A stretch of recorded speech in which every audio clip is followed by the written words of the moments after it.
Productions.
Productions.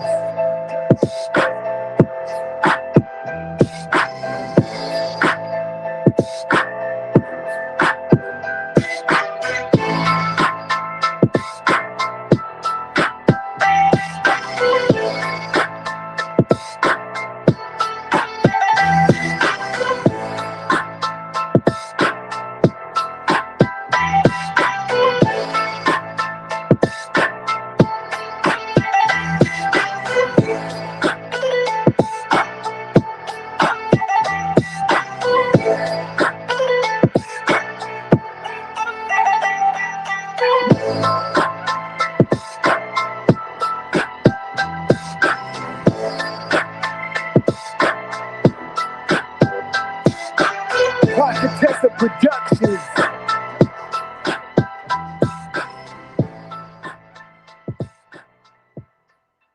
Hey, yo, what's happening? What's happening? Man, it's fight weekend, bro. Where's the energy? Mr. Chris Eubanks Sr. The procedure will be parliamentary. The man himself arrived at the press conference and he told everybody, don't you ever lie on my name. I am a very serious VIP person. And I heard the people were lying on my name. Bro, he came over there and he told everybody a one-liner and said, listen, Nigel, I don't like the way you've been lying on my name like I needed any money. And he told the BENNS, I'm here only to protect my son. I'm here for my son, and that's it. Don't you ever lie on Chris Eubanks Sr. on his name, bruv. Yeah? But, bro, it was a press conference. It was nothing like the first one. I'm not going to lie. It was nothing hyped up like the first one where the man got egged in his face. You could never, ever beat that press conference. The first one where Chris Eubank Jr. got the egg and whacked it on Conor Benn's face. You're never going to beat that in your life. This was more parliamentary. It was just a little bit of back and forth. It was really funny how Eddie Hearn couldn't say a word. But Eddie Hearn already came with these clipboards.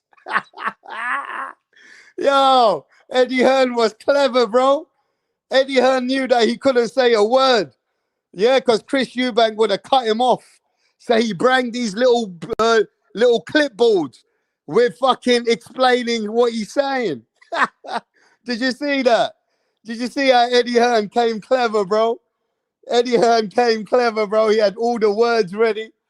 Yeah, man. He had all the words ready. He was holding up the words, the clipboard. Yeah, man. That was funny, though. And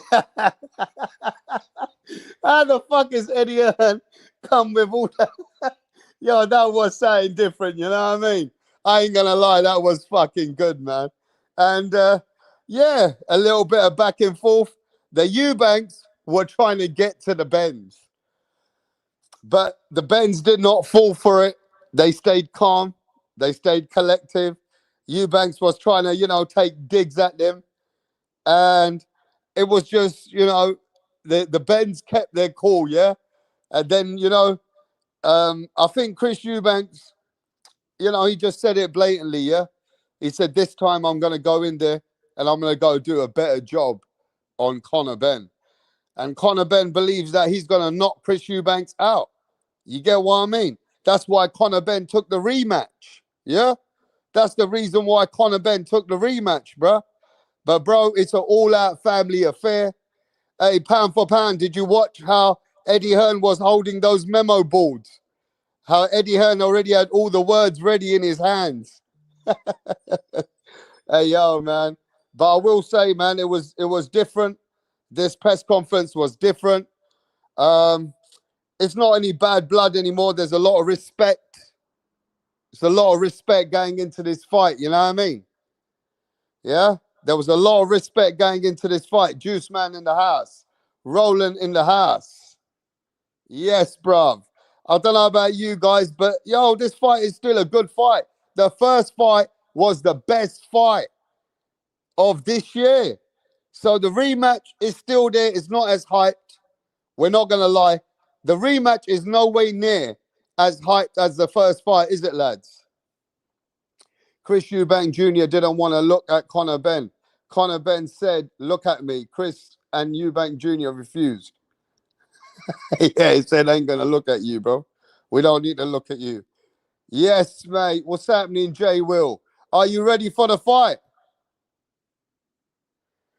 Are you ready for the fight? Abel says, what? Virgil Ortiz said what? You heard what Virgil Ortiz told me? I already played all the interview when me and Virgil Ortiz were chopping it up. And Virgil Ortiz said, Conor Benn's going to beat Chris Eubanks tomorrow. Yeah? Put some respect on Virgil Ortiz and Rapstar Boxing Knowledge. You already heard me chopping it up with him, bro. I've seen you speak with Virgil, bro. Yes, Juice Man. Yes, Lottery. That was a 10-second clip. I had a 5-minute interview. Did you not watch the 5 minutes? Did you not watch all the 5 minutes? I got a 5-minute interview with him, bro. What's wrong with you? Me and him just chopped it up like we were friends. And every single body knows this. That if you watch till the end, Virgil says to Rapstar, hey, don't go nowhere. I want to tell you something. I want to tell you a secret. So I stayed. I didn't go anywhere. I stayed. I don't know what he has to tell me. He said, don't go anywhere, right? I want to tell you a secret. So I stayed till the end and he told me the secret. And I told you guys what he said. And he broke that because of me. You understand? He broke that news because of me. Yes, man. But yeah, man, it was a good little thing. Just chopping out with Virgil for a few minutes. I'll play it in a bit again. But yo, ladies and gentlemen, it's fight weekend. It's the Eubanks versus Ben. We saw you and Virgil, your Virgil Ortiz interview, and I hope that Conor Benn wins. But Bomac might make the difference. Yes, MAW. What's going on, bro? MAW went back and watched the interview. I'm sure he did. But yeah, ladies and gentlemen, yeah, it's fight weekend. It's Eubanks versus BENNS. Now, let me tell you what the score is between the Eubanks versus the BENNS. If somebody knows, you know in the chat what the score is. It's 2-0, 2 wins to the Eubanks and 1 draw to the BENNS and Eubanks. It's 2 wins to the Eubanks against the BENNS, and there was 1 draw. So it's 2 wins, the Eubanks, and 1 draw. You understand? And did you guys hear the breaking news? Did you guys hear the breaking news? Chris Eubank Jr. is having twins, 2 boys, and Conor Benn's already got a boy and having another boy on the way. Maybe the BENNS and Eubanks will carry on until we're very old. And when we're 70 or 60 or 50, however old you are, the Eubanks and BENNS are going to carry on because already you know that Chris Eubank Jr.'s got twins on the way, two boys, and Conor Benn's got a boy and another boy on the way. So there you go. This will carry on until the next generations. Yeah, the Roland says it's 2-1-0 for the Eubanks and 0-1-2 for the BENNS. Ladies and gentlemen, I'm changing my prediction today when it comes to this fight. I don't know why I'm going back and forth, but Conor Benn looks very relaxed. And I think that Chris Eubank did everything in the last fight. Yeah? He did every single thing. He had to go to dark places, deep places. And it was very dark for him in the last fight. And I feel that it took a lot out of him. After the fight, he was so dehydrated. He was in hospital. Conor Benn was still fresh. I think in this rematch, bro, I'm now leaning towards Conor Benn. Yesterday, I had Chris Eubanks. But I don't know, man. I think Conor Benn can pull it off now. He's been in there. He knows the mistakes he made. He knows he's got more of a gas tank. He knows he's more hungry. He knows he can take Chris Eubanks' punches. He knows that. Do you understand? And if anybody can come even a little bit better, who do you think can adapt and come better? Who do you think can bring more to the table in the second fight? Just think about that. Do you understand what I mean? And Conor Benn has to win this fight. He really does have to win this fight, bro. Because he has to win it for his name, his father's name, and the family name. Otherwise, they're going to be 3-0. You get me? I feel that Conor Benn needs to win this, and maybe they can do a trilogy later on. And I don't know if he can do it because Chris Eubanks is ready like fucking anything. And he has got Bomac in his corner, bro. You understand? Chris Eubank Jr. has got Bomac. And Bomac's only going to help him better, bro. You know? And you know that his dad's with him. That's right. Rastafari. Rastafari. You see when he said that? And he told Chris Eubanks Sr. came over there and told everybody, Rastafari. Don't talk to me no more. So, yeah, bro. I feel like, I mean, look, Chris Eubanks is probably going to be in better shape. That's why Bomac's in the corner. You understand? Yeah, Bomac is a game changer. Boots is a duck. Exposed. He was Conor Benn next. What? Hey, look, man. Ladies and gentlemen, I mean, I know every other day there's a prediction. I have changed my prediction. I think Conor Benn can do it. But something tells me Will Chris Eubank is so stubborn that he will put it all on the line and maybe he can pull it off again. Yeah? But let me know who you got in the chat right now. Who you guys are leading to one day away from the fight. You got Conor Benn or you got Chris Eubanks? You saw the last fight. You know what's going on. It's the biggest fight of the weekend. All the world is going to be tuning in. Yeah? We're going to be live. Who you got in the fight, bro? I know every other day everybody's got whoever. But you let me know. Could it be a draw? Could the fight be a draw, bro?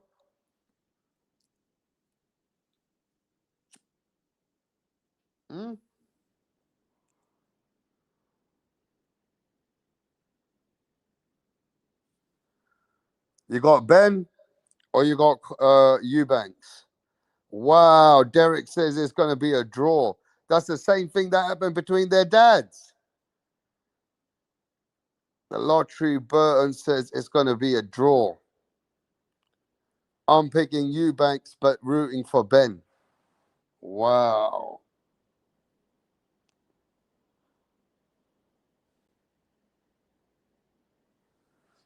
Ben can do more for boxing at this stage if he wins, for sure. Ben becomes a face of boxing, bruv. Yeah? Ben becomes the face of boxing, bruv, in England. Not in the world, but in England. He'll be one of the faces in England, trust me. In England, he'll be one of the faces for sure. Yeah? But yo, did you guys see the back and forth? Yo, watch. Remember my words, ladies and gentlemen. Conor Ben, if he beats Eubanks Jr., he gonna be a bigger star. I know the people are gonna get mad. He gonna be a way, way bigger star than Virgil Ortiz, Boots Ennis, Sebastian Fundora, Backroom, anyone that you want to put next to him on that level. He will be the bigger star than all of them Americans. Yo, let me know in the chat if I'm telling you the truth. He already getting over 15 million, $16 million in this fight. That's more than Boots, Fundora, what's it called? Virgil, and all of them, all of them put together, he's getting more than them. Yeah? If he wins this fight against Eubanks Jr., he'd be a bigger star than all of them. Whether you like it or not. And if you know your boxing, you know the truth. You understand?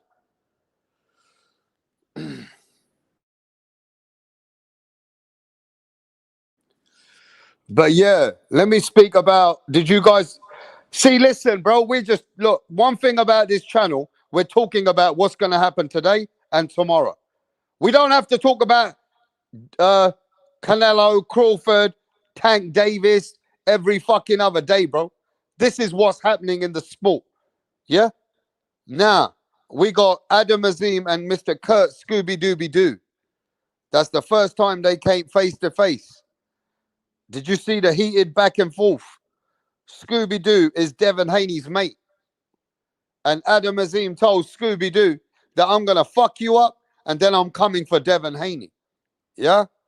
And Kurt Scooby said, I ain't here for no, I'm going to show you. And Kurt Scooby said, I'm going to show you and I'm going to show your manager. So they got a little bit back and forth between Adam Azim and Kurt Scooby. If you guys know, then you know. Yeah? And he's Devin Haney's mate. Kurt Scooby is Devin Haney's mate. Do you understand that? Yeah? Kurt Scooby is Devin Haney's mate, bro. Yeah? And if you guys ain't hyped up about this big fight, then I'm just going to pack it up in a minute and I'll be back on the fight night.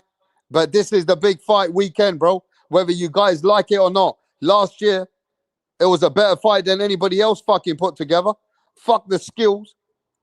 Conor Ben and Chris Eubank gave you big time entertainment. Yeah? The Mexicans loved it. The Americans loved it. The Australians loved it. The British loved it. Even the fucking Russians loved it. Even the Filipinos loved it. This is the big fight, bro. That's why we're here.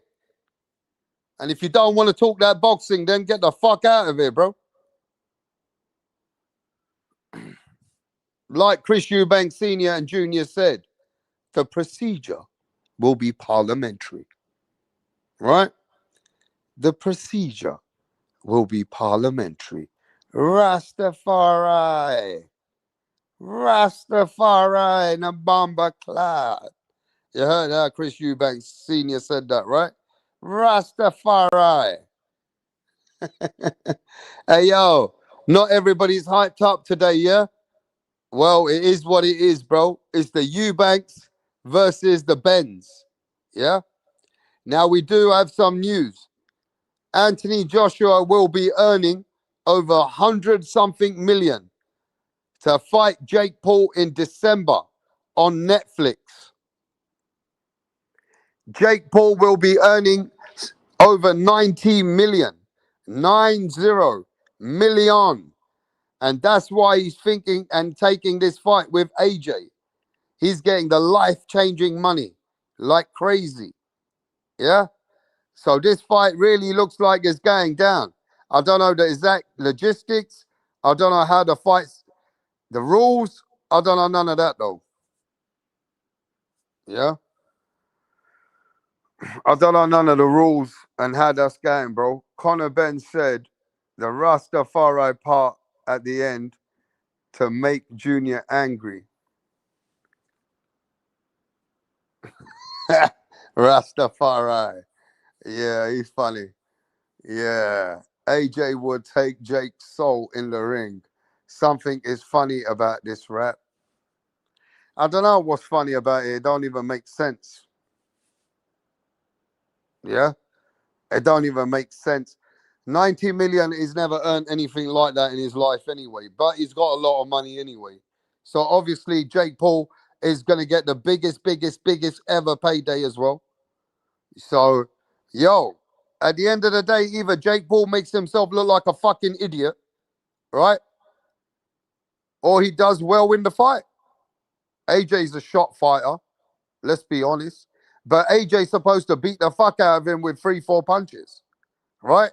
If you see Jake's level of boxing, you saw when he really fought a boxer like a top 100 Tommy Fury, he ain't that good, bruv, right? You can see that Jake Paul ain't that good of a fighter, bruv. Yeah? Jake Paul ain't that great of a fighter at all. If he comes against a boxer like a Tommy Fury, that's got Jake Paul fucking fighting for his life. Thinking about it, right? So what is all this about? And what is it, a staged event? Now we know that Jake Paul loves the money. That's why he made the big money with Mike Tyson, right? But here he's getting a major pay, and also he's fighting a big dude in Anthony Joshua. So I don't know, man. What is this? A staged event behind the scenes? Is this an exhibition or is it a real fight? And if it's a real fight, then I don't know. I don't know, man. I mean, Anthony Joshua entertaining it tells you where boxing is today. We are at mercy of anybody who's bringing in the money. You understand? Whether you respect Jake Paul or not, and whether you don't like him or not, it don't matter. The boxing world and boxing is taking him serious. Roland says Jake Paul is not good at boxing. And the more that he fights, the more that he regresses. Jake Paul ain't all that, bro, says Roland. Roland says Jake Paul ain't all that, bruv. Yeah, man. I hear you.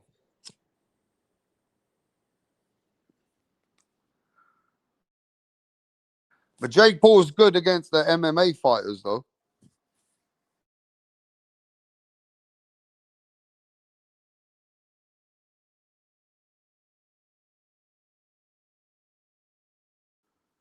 Jake Paul does good against MMA guys, though. You know what I mean? But yeah, man. Like I said, bro, I think everything's going to get spicy next week again. But right now, it's the Chris Eubanks versus Conor Ben. Um, I think Conor Ben can pull it off, but we don't know. We'll see. We'll see how that rematch unfolds. But I don't know, man. I expect AJ to knock Jake Paul out, bro. I would expect Anthony Joshua to knock Jake Paul out. Anything less will be a disservice to boxing. Anything less from a guy like Anthony Joshua is an embarrassment for him and the sport. If Jake Paul can do something to Anthony Joshua, then Jake Paul is a hero. Yeah. If Jake Paul can do anything to Anthony Joshua, yeah, then Jake Paul is a hero.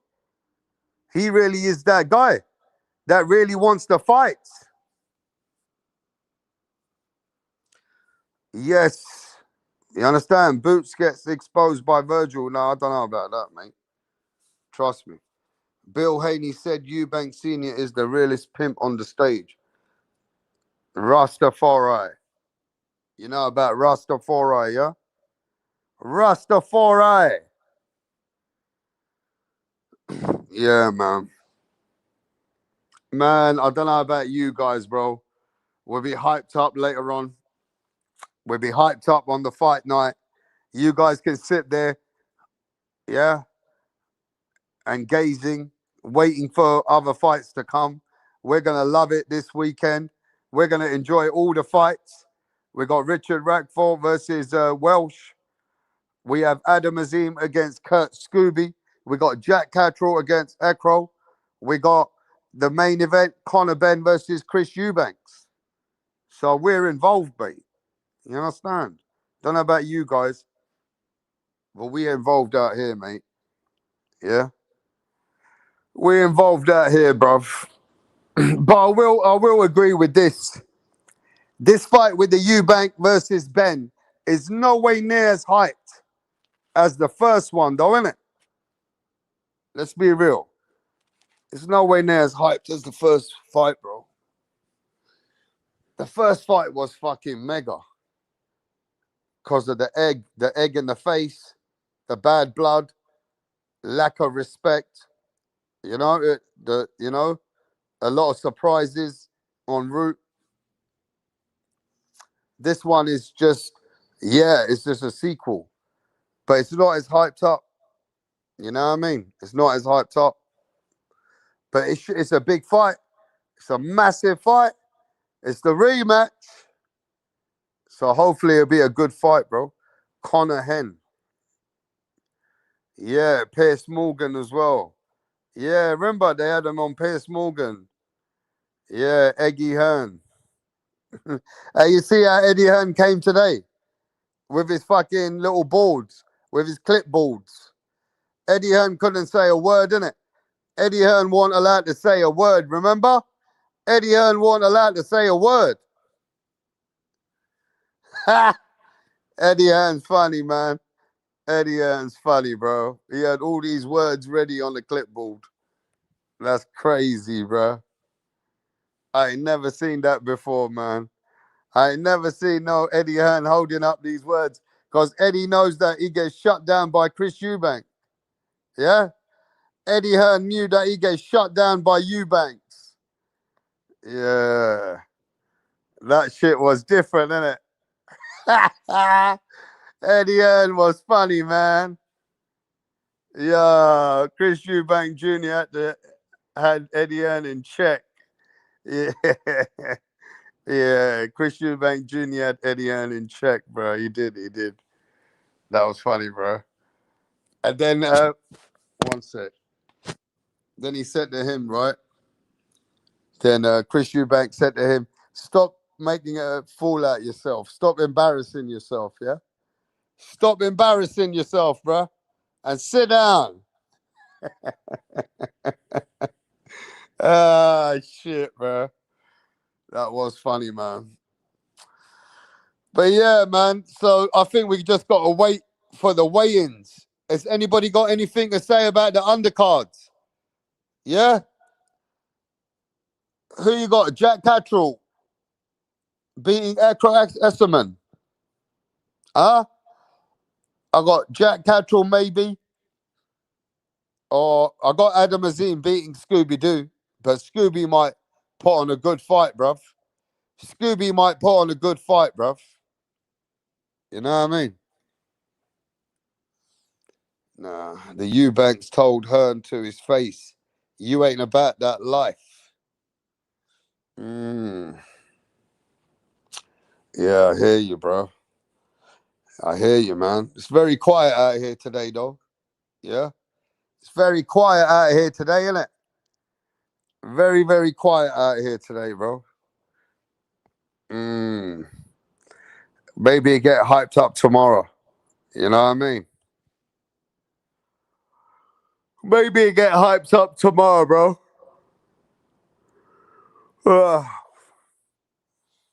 Do you remember when Chris Eubank Jr. said that Eddie Hearn's face should be in dictionary under the word scumbag? Yo, man, he had him on point, bro. You get me? Let me play some of it, man. Let me play something. Wait one sec.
made for this fight, and the way that I know Conor can fight. Open up the press conference here this evening, Chris, when you think back to all these years ago when you decided to venture into the world of boxing, because if your dad could, then why couldn't you? And you sit here now, back-to-back stadium headliners, the eyes of the world on Chris Eubank Jr. once again, with your father sat beside you. At that time, did you have any idea, Chris, of what you were signing up for when you sit here on an occasion like this once again? You know, I had no idea that I will be sitting in front of you guys today with this man by my side. I found out a couple of hours ago, so I'm just as shocked as you guys are. I still don't know what he might say, what he might do. I'm sure it's going to be interesting regardless. But all jokes aside, there is something I need to address first and foremost. Eddie Hearn, Conor Benn, Nigel Benn, over the last few months have been making accusations and claims that my father was paid to come to the fight in April. Just barefaced lies. And anyone with a brain knows that that's not true. But I still have to address it because it's extremely disrespectful to my father and myself. And I also think it's pretty disrespectful to the Saudis for them to imply that they would pay my father to do that. So yeah, I'm just getting it out into the open, saying for once and for all that that never happened, and for these men to stop lying to the public. Conor, welcome. Here we go. Not long to go now. A similar question to what I just asked Chris. You ventured into this world because you said you chose to, not because you had to. You've had your highs and lows in the sport of boxing. But even from the Conor Benn of April, what have you learned about yourself of why this world is a world for Conor Benn? Yeah, I mean, listen, when I first turned pro, I didn't envision being here, of course, especially not sitting next to Chris and fighting Chris. You know, we're both at different stages of our career when we first turn over. Well, when I first turned over anyway. You know, for us to be sitting here, it's legacy and it's generational. I didn't choose this life. It sort of just fell into place, and here I am, the fighter I am. I love to fight. It's what I do. My dad's got 8 kids, and I'm the one that chose to live this life.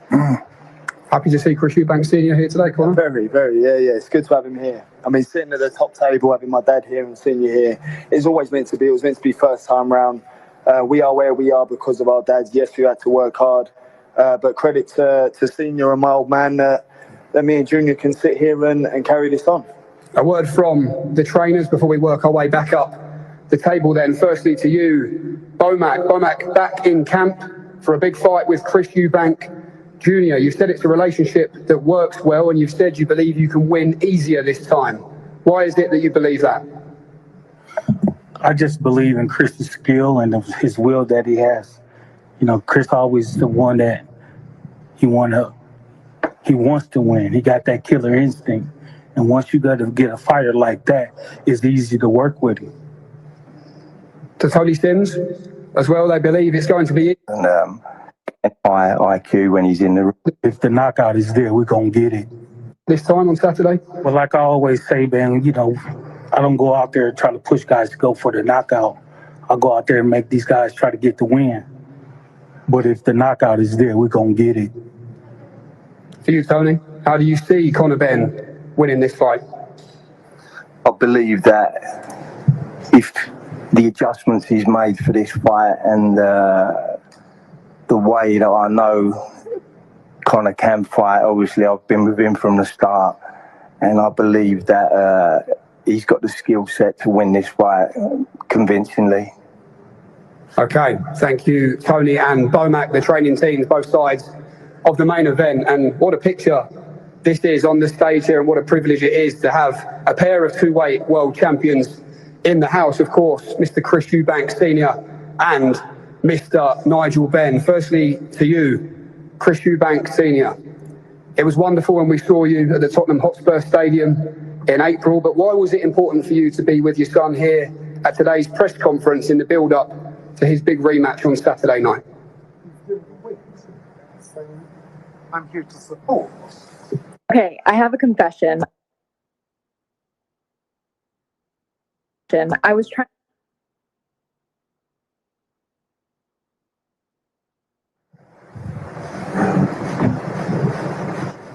Again, he's doing the weight, so I'm here to support. So just in case there are those who want to bark or scold him, so I guess I'm here to actually protect him. I should say, in regards to the love of the son,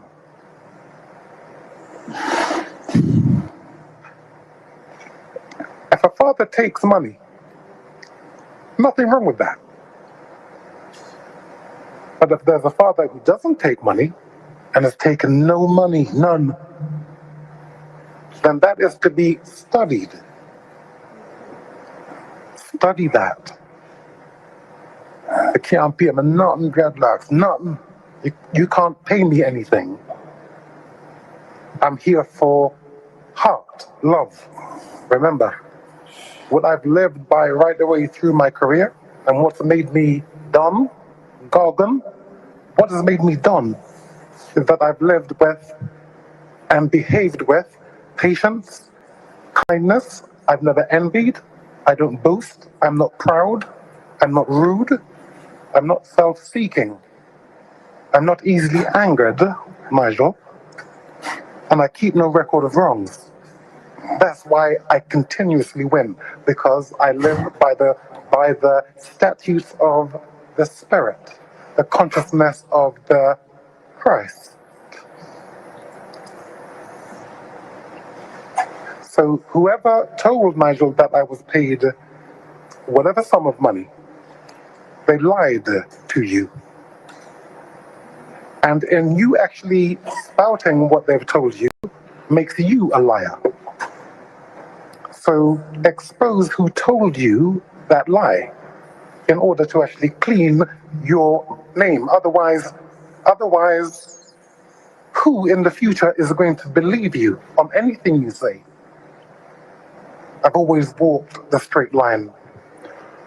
I fought the good fight. I finished the race. I kept the faith. Now, there is in store for me the crown of righteousness. And the Lord, the righteous judge, will award to me on that day that crown of righteousness. And not only for me, but also to all who have longed for his appearing. I speak and I walk truth, nothing but. And that's the only way you become a true entertainer that lasts. Yeah. So to that, I will say, Rastafari. What's this guy talking about, bruh? He took me into another place and another dimension. I thought I was watching a philosopher and a guy in Oxford University. This is a boxing match. This man used about 6,000 different words to make one sentence. I have to tell you, the whole fucking world, even Michael Buffer, Eddie Hearn, and everybody was looking like, what is coming here next? Bruh, this guy is one of a kind. Bro, he is the A side, A plus. You know when Chris Eubanks Sr. comes, he's the A triple plus side. You understand? He says, you could never tell me from the righteousness. I have been into dark places like a barbarian, and nobody would ever know. I am the truth. And the people that know me, they know what I am. A man who takes money for his son. There's nothing wrong with that. But a man who does not, you need to study That man is me. Don't you ever lie on the ancestry of who I am from the last 1500 years that I have been on this earth. Not any man and any woman and any person or any animal or any cat and dog knows that Chris Eubanks Sr. never lies. So Nigel Benn, I am warning you and I am telling you to expose who told you this. Bruh, Chris Eubanks Sr. had the whole fucking world watching him to see what the fuck he's talking about. Yo, he's something else, isn't he, bruv? You gotta be honest. He's something else, bruv. And he told Nigel Benn, you better clear my name, yeah? He told Nigel Benn, you better clear my name. No Turkey al-Sheikh give me no money to be here. No Saudi Arabians giving me any money to be here with my son. I'm here with my son to protect my son. Yo, bro, he made his statement once and for all, bro. You get me? Yo, Chris Eubanks Sr. somebody else, bro. I never seen no man like this geezer ever before. Yeah? I ain't never seen a man like this geezer before in my life of boxing. I thought Nigel was going to punch Eubanks Sr. at the face. Yo, Senior is a different kind of beast. I'm telling you, bro. Senior is a different kind of beast. Yeah? Senior is a different kind of beast. Now, I need a few minutes, ladies and gentlemen. But in that few minutes, I'm going to come back with your friend. Yeah? With your friend. Give me a second. Virgil Ortiz.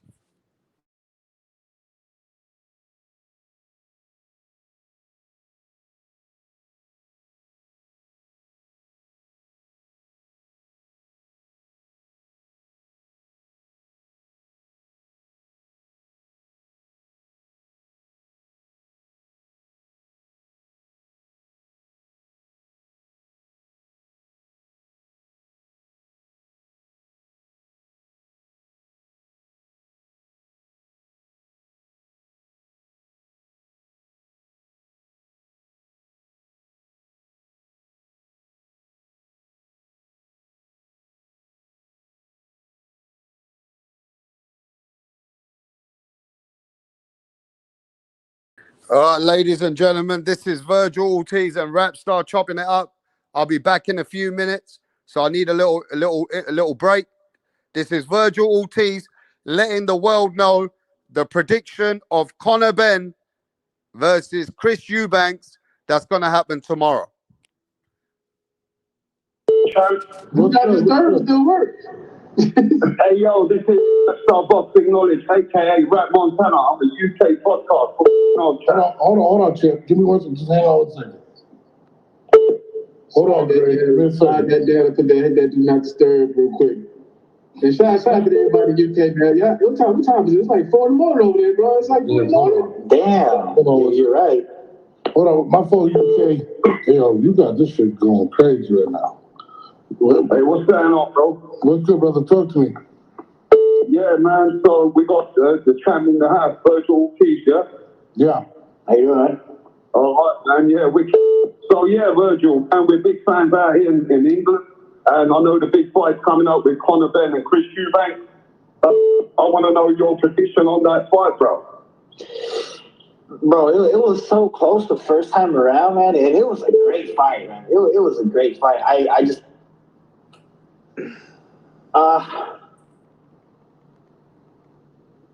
I'm gonna pull for Ben on this one. I'm gonna pull for Ben on this one. He already lost and he wants revenge, so I think I'm gonna pull for him. Hey, would you like to have a future fight with somebody like Conor Benn in the future in England or something like that? I think that would be a great fight. Yeah, I have a lot of respect for Ben, and I think that if we were to fight in London or somewhere in the UK, that'd be awesome. If I'm being honest, I like the people out there. Everyone was so nice on their way. And I know you guys are big boxing fans. Yeah, for sure, champ. Now, I've got another question, champ. Turkey Al-Sheikh went on online one day and said that nobody wants to fight this Russian backroom. He even insinuated that people like Boots and Virgil, they're not really looking to fight backroom. What do you think about that fighter? And is that a fighter that you would like to fight? Because it seems like a lot of people are ducking him. What do you think about them statements? When he said nobody, I'm pretty sure he's made people like that they've already offered, because I told Turkey myself I would like to fight him and to see if we could happen or not. And he was actually kind of pessimistic about the idea happening, because I don't know, but I've asked him myself if I would like to fight him. That I would. Okay. And yeah, just another thing as well, bro. What is your 2 fights or 3 fights, if you could lay it out in boxing today? What would be your 3 fights that you would like to fight, champ? Yourself. I would say 6 years and a half. I would say Ennis. I would say Spence, dream fight, and then I would say Fundora. All right, what about another man from Texas, Jamel Charlo? Jamel. For me, he's irrelevant, man. He really is. All right, Corey, appreciate your time. He was the ex-undisputed champion, though, wasn't it? He was the ex-undisputed physical champion. Really, though, wasn't it? He was.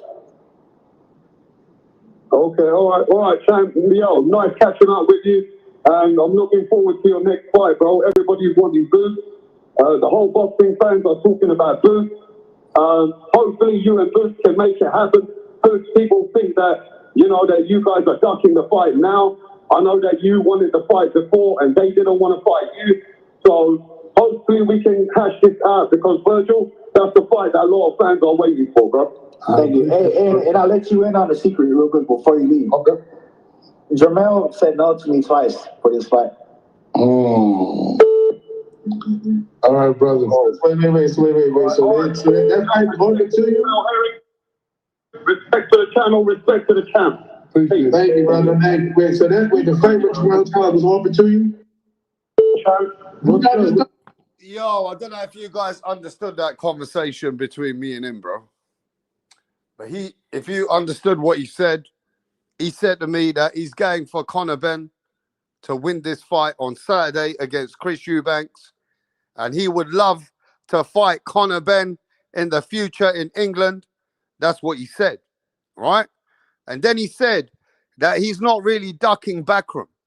I said to him, though, Turkey said you're ducking Backroom, bro. Yeah? I said, Turkey Al-Sheikh said you mans are ducking him. So what you got to say about that statement? He said, I'm not really ducking Backroom. I told Turkey I would fight him. That's what he said to me, right? I'm asking him the questions that people are saying you're ducking, bro. Turkey said you're ducking. He said he's not ducking, right? And then I said to him, who do you want to fight in the next few fights? He said he wants to fight Boots Ennis, Errol Spence, and Sebastian Fundora. That's the 3 fights that he would like to get. That's what he said, right? I asked him the question. That was Virgil Ortiz's answer, right? And then I told Virgil Ortiz that, look, that at the end of the day, people want you to watch this, bro. People want you to fight Boots Ennis. Yeah? And if you don't fight him right now, it's like you guys are ducking. And I know that you wanted to fight him before, and he weren't ready for the fight. So what? And he said, yo, before you go anywhere, don't go anywhere. I want to tell you something. I said, all right. He said that Jamel Charlo ducked him before the Lubin fight. Because I asked him, why you not fighting Jamel then? Because Jamel said that he beat you.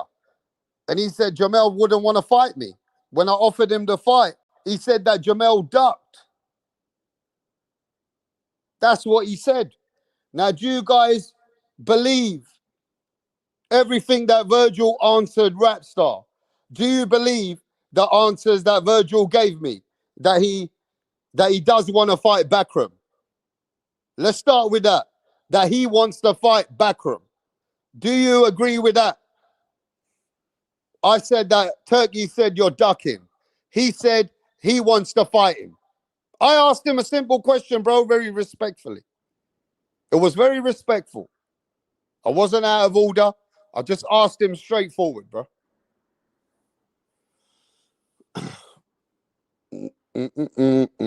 No. Yeah, Virgil, don't suck. Don't what? Don't duck the smoke. Yeah, with no clause. I believe Virgil Ortiz, says Roland. I don't know what to believe. Talk is cheap, says Stephen. Okay. Virgil is a what? A pussy. Oh my gosh. Anyway, so that's the first question.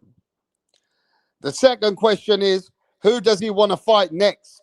Do you believe that he wants to fight Boots first, Errol Spence second, and Fandora next, third? Do you believe that?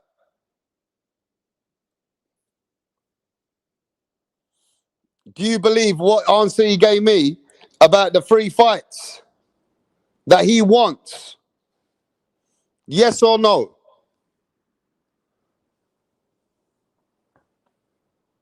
Do you believe the 3 fights he laid out, bro, that he wants, and he told Rapstar that those are the 3 fights, mate, that I want, is Boots, Errol, and Fundori? No, says Roland. They are dumb.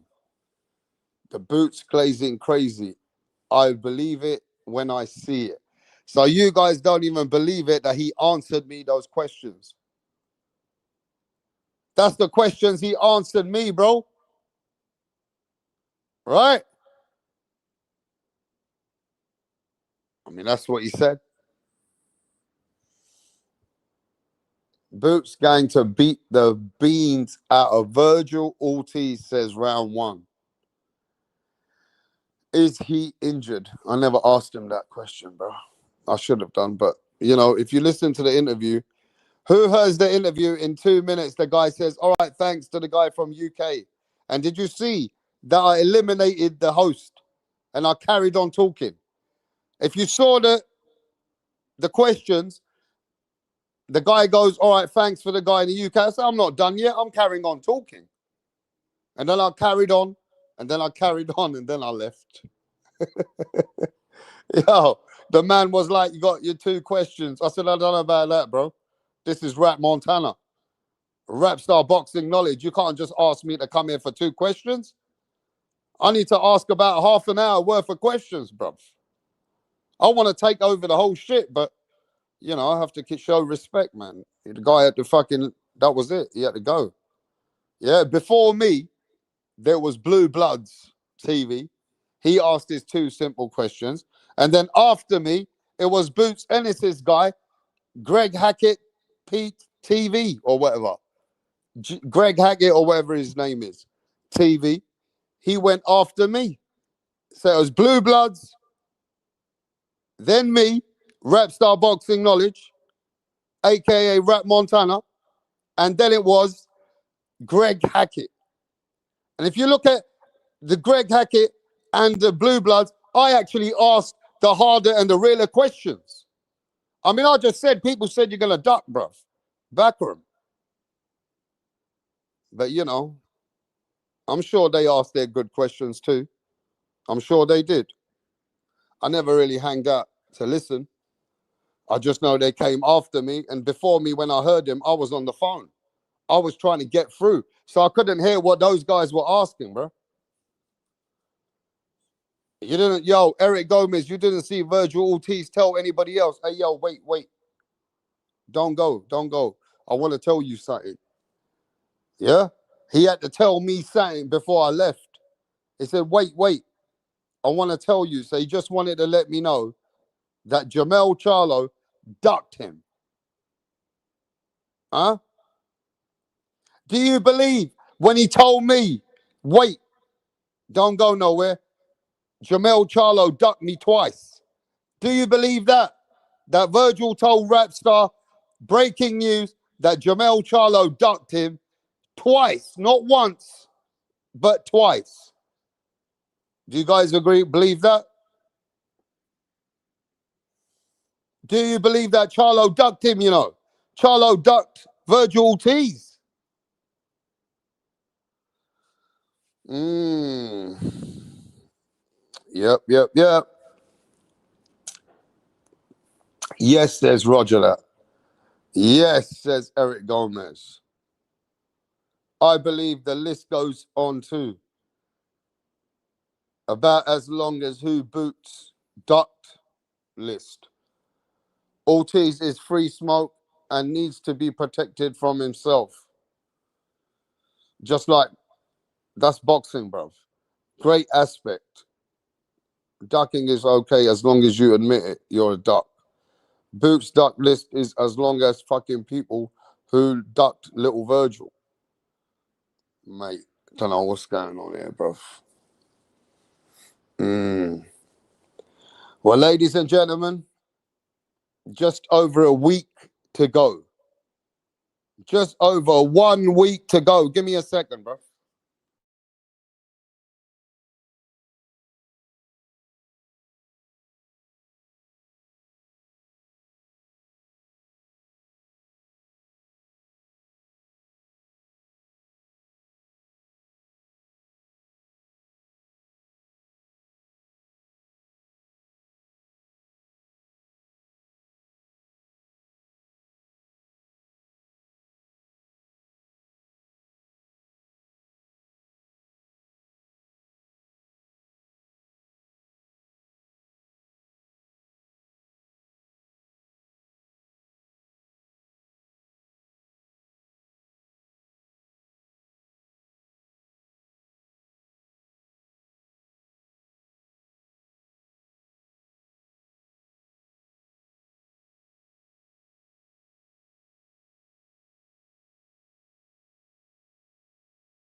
Hey, yo, give me a minute, guys. I just got to do something. I'll be back. 1 week to go. David Benavidez, Anthony Yard. It's going down, bro. Saudi Arabia. David Benavidez' team is ready. Yeah. Anthony Yard is ready. They're all out there in Saudi Arabia. 1 week to go, man. Give me a sec. Give me a minute and I'll be back.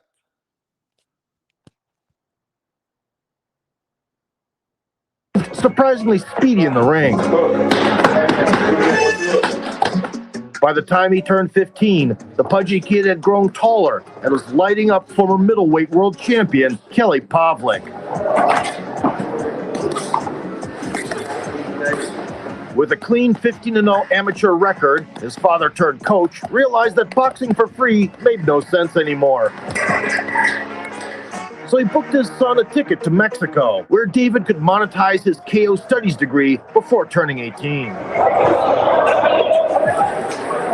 In April 2015, 18-year-old Benavidez returned to the U.S. with a battering ram style built on guard-piercing combinations. His seasoned opponent played a heavy bag until the end of the round.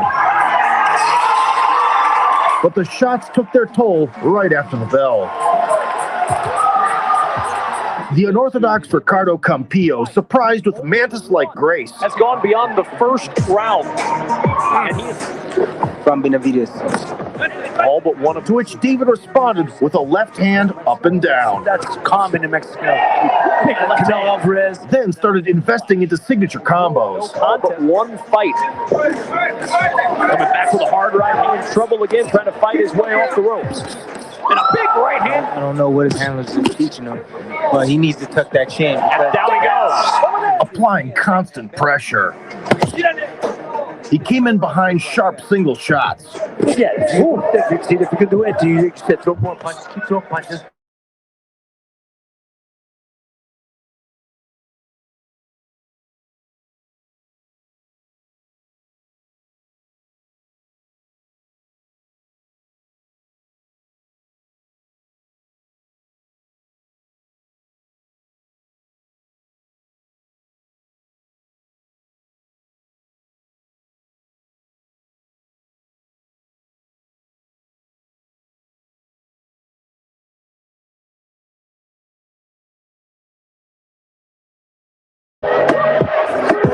Right eye of Anthony Durrell. It's opened up from those left hooks, but the cut is in the eyelid.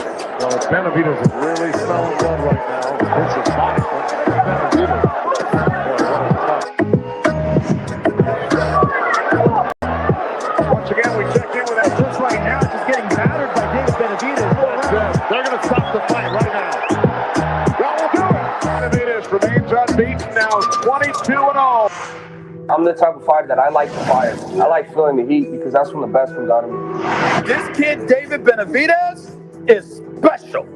He can throw powerful punches. He can throw fast punches. Oh my goodness! A 7-punch combination! He can do a little bit of it all. Can you give me 3 fighters that you can say Benavides is a combination of? He got a little bit of sugar in them there with the fast hand punches. Oh, and right now. He threw a lot of combinations. Yeah, fast combinations. He has the height of a turn of hair. That's it. He uses his range to do what he wants to, right? But he throws the combinations and throws no, and he stays the same, kind of like Salvador Sanchez. He keep that pressure on you once he starts. He'll give you no break. Always ready for all the smoke and bringing excitement to the ring with every fight, Benavides was steadily rising to stardom in the world of boxing. But unfortunately for David, he would lose the belt after failing to make weight, coming in 3 pounds over the super middleweight limit. 170.84 Benavides. At the hotel, they only allow you to go downstairs, use the gym for an hour. There's no sauna allowed. You know, it's just a couple of different things, but, you know, obviously I'm very disappointed in, you know, stuff that's happening right now, but I still got a good job to do tomorrow. He is undefeated in his campaign in the ring with a record of 22 wins, no losses. Here is the youngest fighter ever to capture the super middleweight crown. Introducing El Bandera Roja, David Benavides. Protect yourself at all times. Touch gloves. Benavides, you hear those shots. They are wicked. Sticking that jab. David Benavides was dominating the fight with body shots and powerful combinations, but he remained cautious, knowing that Alexis Angulo's 82% knockout rate made him a dangerous opponent. Benavides, Benavides. There's a left hook. By round 5, David's relentless body shots were taking their toll, and the fight had become a complete display of dominance from Benavides. Willow needs to do something to try to change around the momentum of this fight. It is all David Benavides. Johnny Callis may want to get in there. Let's put that connected by Angulo. But Johnny Callis may want to get in there. It's like, at what point do you stop this fight? By round 10, the Colombian fighter wouldn't come out of his corner, giving David the victory after an outstanding performance. I get a lot of satisfaction from hurting people and stopping people. It's over. I did what I said I was going to do. I said I was going to stop this guy because nobody's ever stopped him. Nobody's ever hurt him. And you see exactly what I did. It's not fake. The power's real. The knockouts were there. And in terms of hype, it's there. He's definitely got knockout power. I don't shy away from anybody. I brawl with the brawlers and I get out box to box. I feel like the fans, they're going to want to see me no matter what. I've seen David up front and not only how he works, but listening how his punch lands. How hard does he hit, by the way? Probably like might move up to cruiser with. He just comes in this. He's a machine gun. I'm waiting for him to sign the contract. Them bitches know what's up. Yes, you know, they call me the boogeyman. I take care of him. I'll be the boogeyman. You know, I got power. You know, a lot of people overlook it, but I'm back 100%. So I'll show my power Saturday night.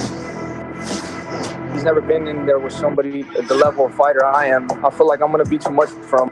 12 rounds, the WBC Super Middleweight World Title Eliminator, Ronald Reckless Ellis taking on El Bandera Roja. Hey, yo, thanks for waiting. Thanks for waiting. Ladies and gentlemen, we are just over a week away from the man like David Benavidez to step in the ring against Anthony Yard, a man that's been in there with some of the best and gave a great account of himself. But now the big question arises. No more Mr. Nice Guy.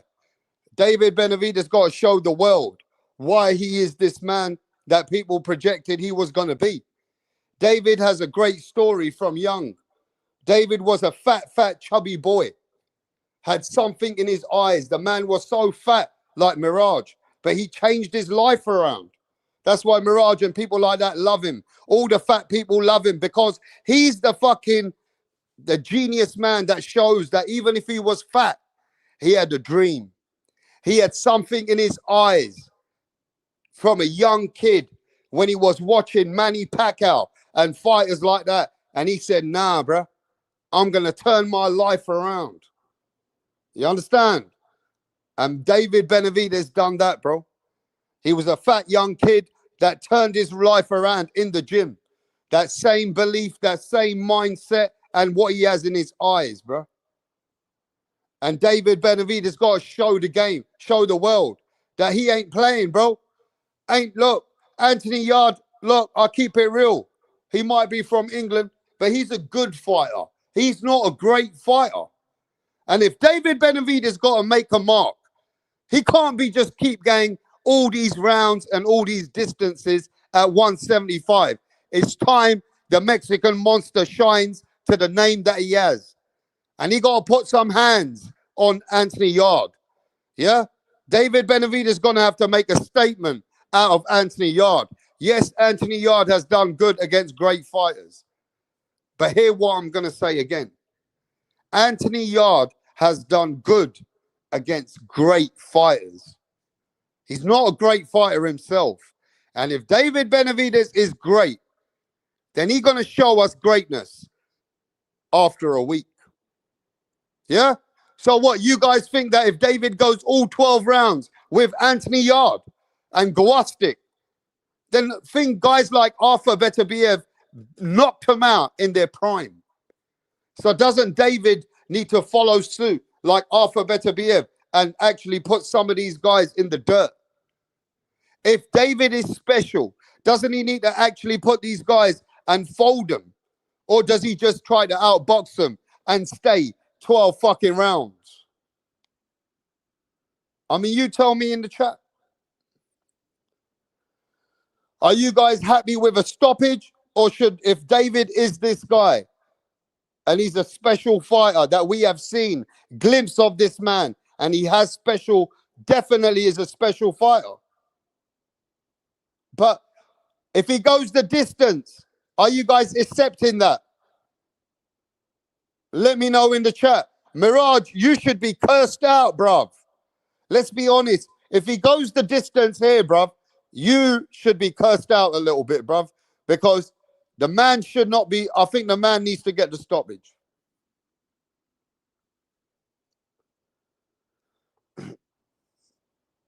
David needs a stoppage, 100%. I've got EUBANKS winning it. Yeah, are you about 35 minutes? Hey, Boozy Travelers 30 minutes behind in the live. You need to just go forward and get back to where we are now. Now, pound for pound, why do you say that David needs to get the stoppage?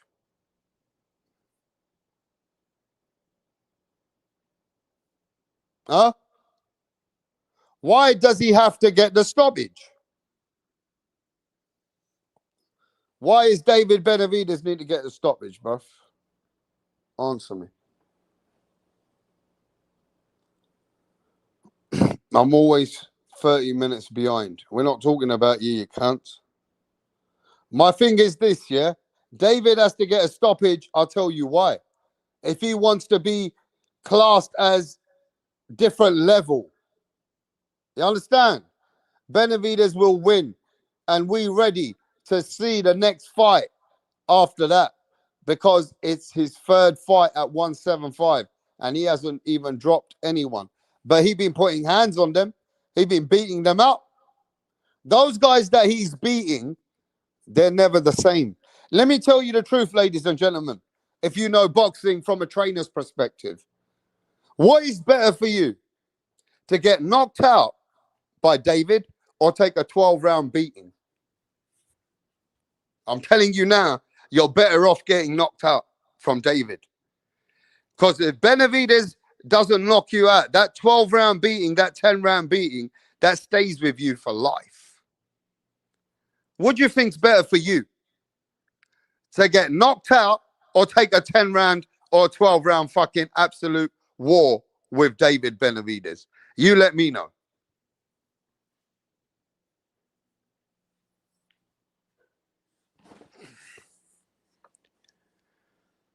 Salute, rap. When we getting the Benavidez interview, I mean, we should try get him again, yeah? It's better to, I mean, you think if David gives you a 12-round beating, or if he knocks you out in 5 rounds, it's better for you to be knocked out, bro. If David Benavidez doesn't stop Yard, what makes you he will stop Beterbiev or Bivol? For sure, he would never. Hey, yo, ladies and gentlemen, is that a real statement? I could put that as factual. If David Benavidez does not stop Anthony Yard, he could never in his life stop Beterbiev or Dimitri Bivol. Do you guys agree with that? He's in a fight for his life with Arthur Beterbiev. If he don't stop Yard, he's in a fight for his life. David Benavidez will be in a fight for his life against the old man, Arthur Beterbiev. Am I right or wrong? Let me know in the chat, and I'll be back.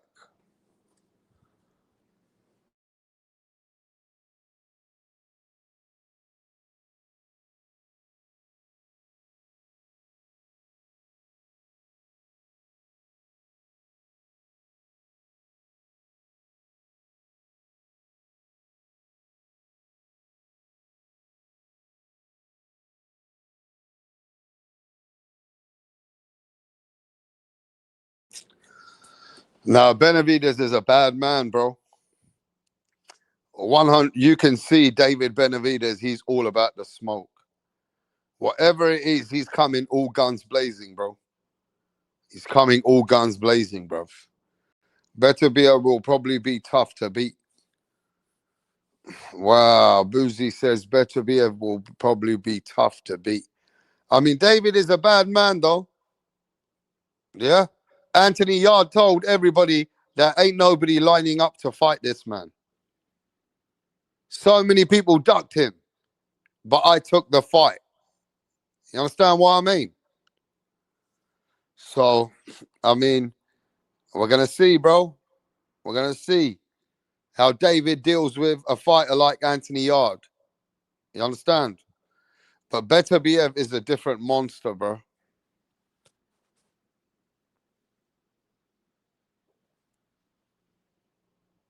Beterbiev is a different monster altogether.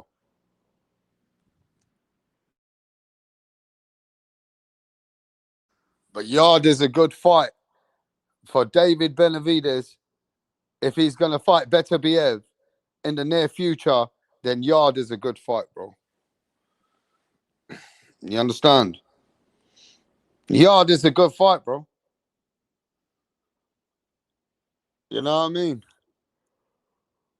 So we'll see, bro. Only about a week, over a week. And we should have these fights just over a week to go, man. Yeah? I mean, if Yard does better than I think he's going to do, then that'd be good, innit? If Yard can do better than I think he's going to do, then that'd be good. I hope Yard makes a fight out of it. I know Yard will go in. I know Yard will go in, but Benavidez has got the blueprint. Benavidez has the blueprint to beat Anthony Yard, bro. And he's going to use it fucking well. Yeah? He's going to fucking use it well, bro. Round one is the ultimate cookie monster, bro. Hey, round one. I want to hear from you, bro, your predictions, bro. Your very intelligent predictions. The real question is the Mexican cookie monster. Oh, round one. See, you're playing games again, yeah? I'm going to send you the link, bro. I mean, I think you do this to wind up people like Mirage. Is that why you put them things in and call him the cookie monster? Huh? Is that why round one you call him the cookie monster, mate? To wind up. Man, who's this fake people, bro? Yo, smash the like. You fucking bunch of dead beats.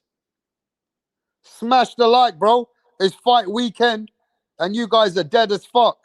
I might as well get the fuck out of here in a bit and just call it a night. You know what I mean? You guys are dead beat today, bro. You guys ain't got the energy for the fight weekend. You guys ain't fucking banging to this weekend. You know what I mean?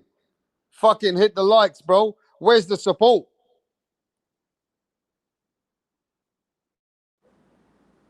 What's happening What up? round one? What up, Rap? What up, man? It's a big fight week right now, man. Getting ready for the fights. I got, that Chris Eubank. That's Yeah, gonna did be you a hear tough what because Virgil Chris. said? What'd he say? Virgil said that he's backing Conor Benn because he wants Conor Benn to win so he can fight him in the future. That's what he said. Oh yeah, man. I feel like Conor Ben shouldn't have taken that rematch. He should have just went back down to 147 or try 154 because I mean that dude had a title. She was ranked number one, I believe, in the WBC. So he was like next to fight fucking Mario Barrios, I believe. But now I'm like, can he even make that weight if he goes back down or something? Or it's just like he gonna stay up at 168 or what's he gonna do after? Because I don't have him winning this fight, man. What? I'm going with Chris Eubanks winning this fight, man. Again? Yeah, he gonna win again, bro. I got Chris Eubanks winning this fight again. I mean, did you hear what you were playing it right now? Bomac said like if he could probably stop him or something. So the way he's training with Yeah, but Bomac, I Bomac want. also said Amir Khan will stop Kell Brook. Well, yeah, but I mean, I don't know. That was the Amir Khan. I don't think he even has the power like that. So I don't know, man. He was tripping on that one. But the Chris, I mean, the way he turned Chris, because this is the same guy that got knocked out by Liam Smith, like Liam Smith that did, but then look where he went over there and then just something changed, man. Bomac just, had him ready. And then he's also working with all the other coaches too. So this guy he's learning a lot and he looks like he's getting better too. um and to me, man, I like Conor Ben a lot, man. I was going for him on the first fight, but I was leaning towards Chris because he was just a bigger man, and I feel like it's still going to be the same. It's still going to be a good fight. The first one was a classic. I loved it. The energy, man, the way they came out, walkouts and shit. So this one's going to be another one, but it's Chris Eubanks, man. Okay. So did you see the undercard? Did you keep an eye on the undercards today? No, I didn't even see the press conference. I was You didn't busy. see the undercard press conference or nothing with the other No, fighters, yeah? no. That's I fine. know there's a couple of fighters there. I do want to see that Scooby Doo dude. He looking he's fighting I forgot who's he fighting. Speak a little bit louder, bro. Oh, sorry, bro. Why I is got my why is your volume? Is it him or is it me? But the man's volume sounds like he's under a little bit. Sounds like he's under the pillow, or you just had sex and you're sitting there near your fucking blankets on top of your no, head. wait up. Give me a second. Wait up. It's because I Why got does my it sound like you're a little bit low? Like your volume's a bit low. Let me know in the chat. Is the man's volume a little bit low or what? Or is it me? Or is Is my it better? ears fucking Is not it working? No, my bad. It's because usually when that happens, it's because I have my headphones on, I believe. I don't know why it Right. does that shit. Okay. I mean, can speak now? Let me see if I can hear you. Yo. Yeah, we can hear you now. All right. So, Yeah, okay, you no, made your prediction. yeah, Regardless of all this talk, you think Chris Eubank Jr. is still going to win this rematch. Okay? So, hey, I mean, I agree with that because he is the favorite. Yeah, he's the favorite in the fight slightly. But, yo, we got Fight Sports Talk. What's happening, Fight Sports? There's not a big crowd here, so you'll be able to talk now. Yeah, You know what's how up, it guys? gets. You Good to be don't like back on. being here when there's a crowd, then you get out of it. Well, we'll tell you what, Rap. It's just about that. It's not that I can't handle debates. It's that a lot of people who call into your show, they don't want to debate. So once they start shouting and interrupting every 5 seconds, I'm like, okay, well, this is a waste of my time. Is what it is. Yeah. So, what did you think about the press conference?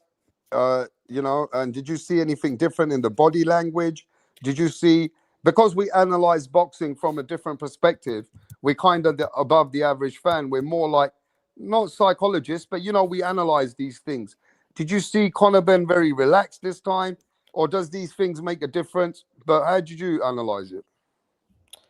I looked at it and I thought, okay, maybe Ben is feeling confident deep down, but I personally don't think he is. I think regardless of what he shows in these face-off at these press conferences, I said it after the first fight.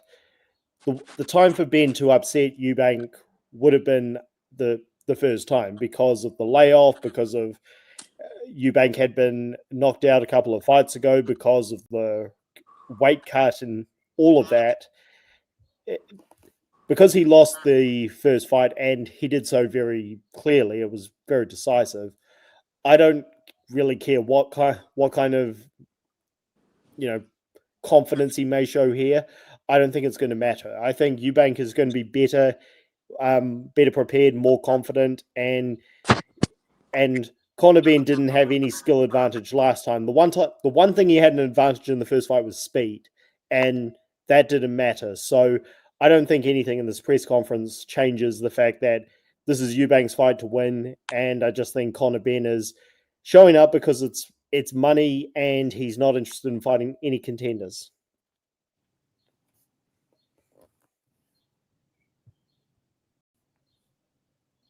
Okay. So you think that Eubanks Jr.'s got his number again then? Right? Yeah. I think Eubank was at a bigger disadvantage the first time than he was ever going to be in this rematch. So, whatever confidence Conor Ben shows, to me, it's not really going to matter. Okay. So at the end of the day, did you see anything with the undercard? Do you see anything in this Devin Haney's friend, Kurt Scooby? I've been watching him. Did you see anything with that with Adam Azim? Are we expecting any other good fights in this co-main event? Because I'm expecting different fights, but what fights do you think actually might stand out? To be honest, I do need to do more research on these undercard fighters because I haven't. I just don't know enough about them. Jack Catterall's fighting.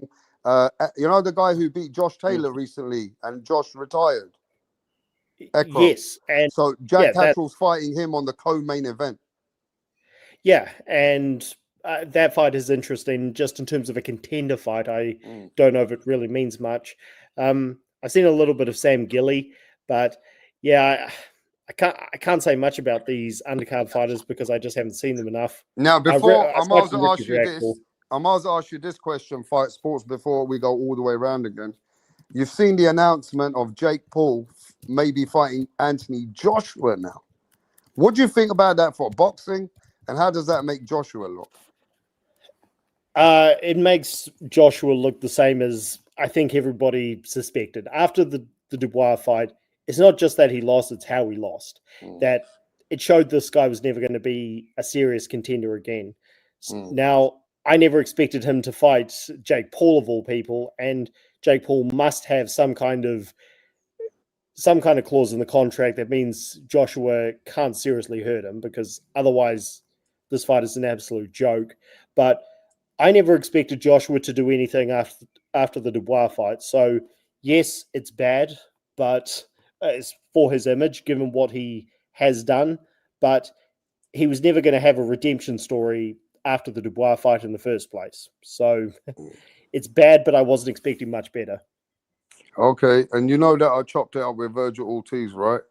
So I did see some of that. Yeah, so he said he want to fight Boots next. We're going to get to that as well. But I do think that this weekend, there's people missing on something. D Calico knows. Kurt Scooby versus Adam Azim. I think that's going to be a banger. It's a banger. It's a banger. I think that should be a good fight, guys. If you casuals or you are real boxing fans, I think keep an eye out on the undercard there, yeah? Now, I will say this, though.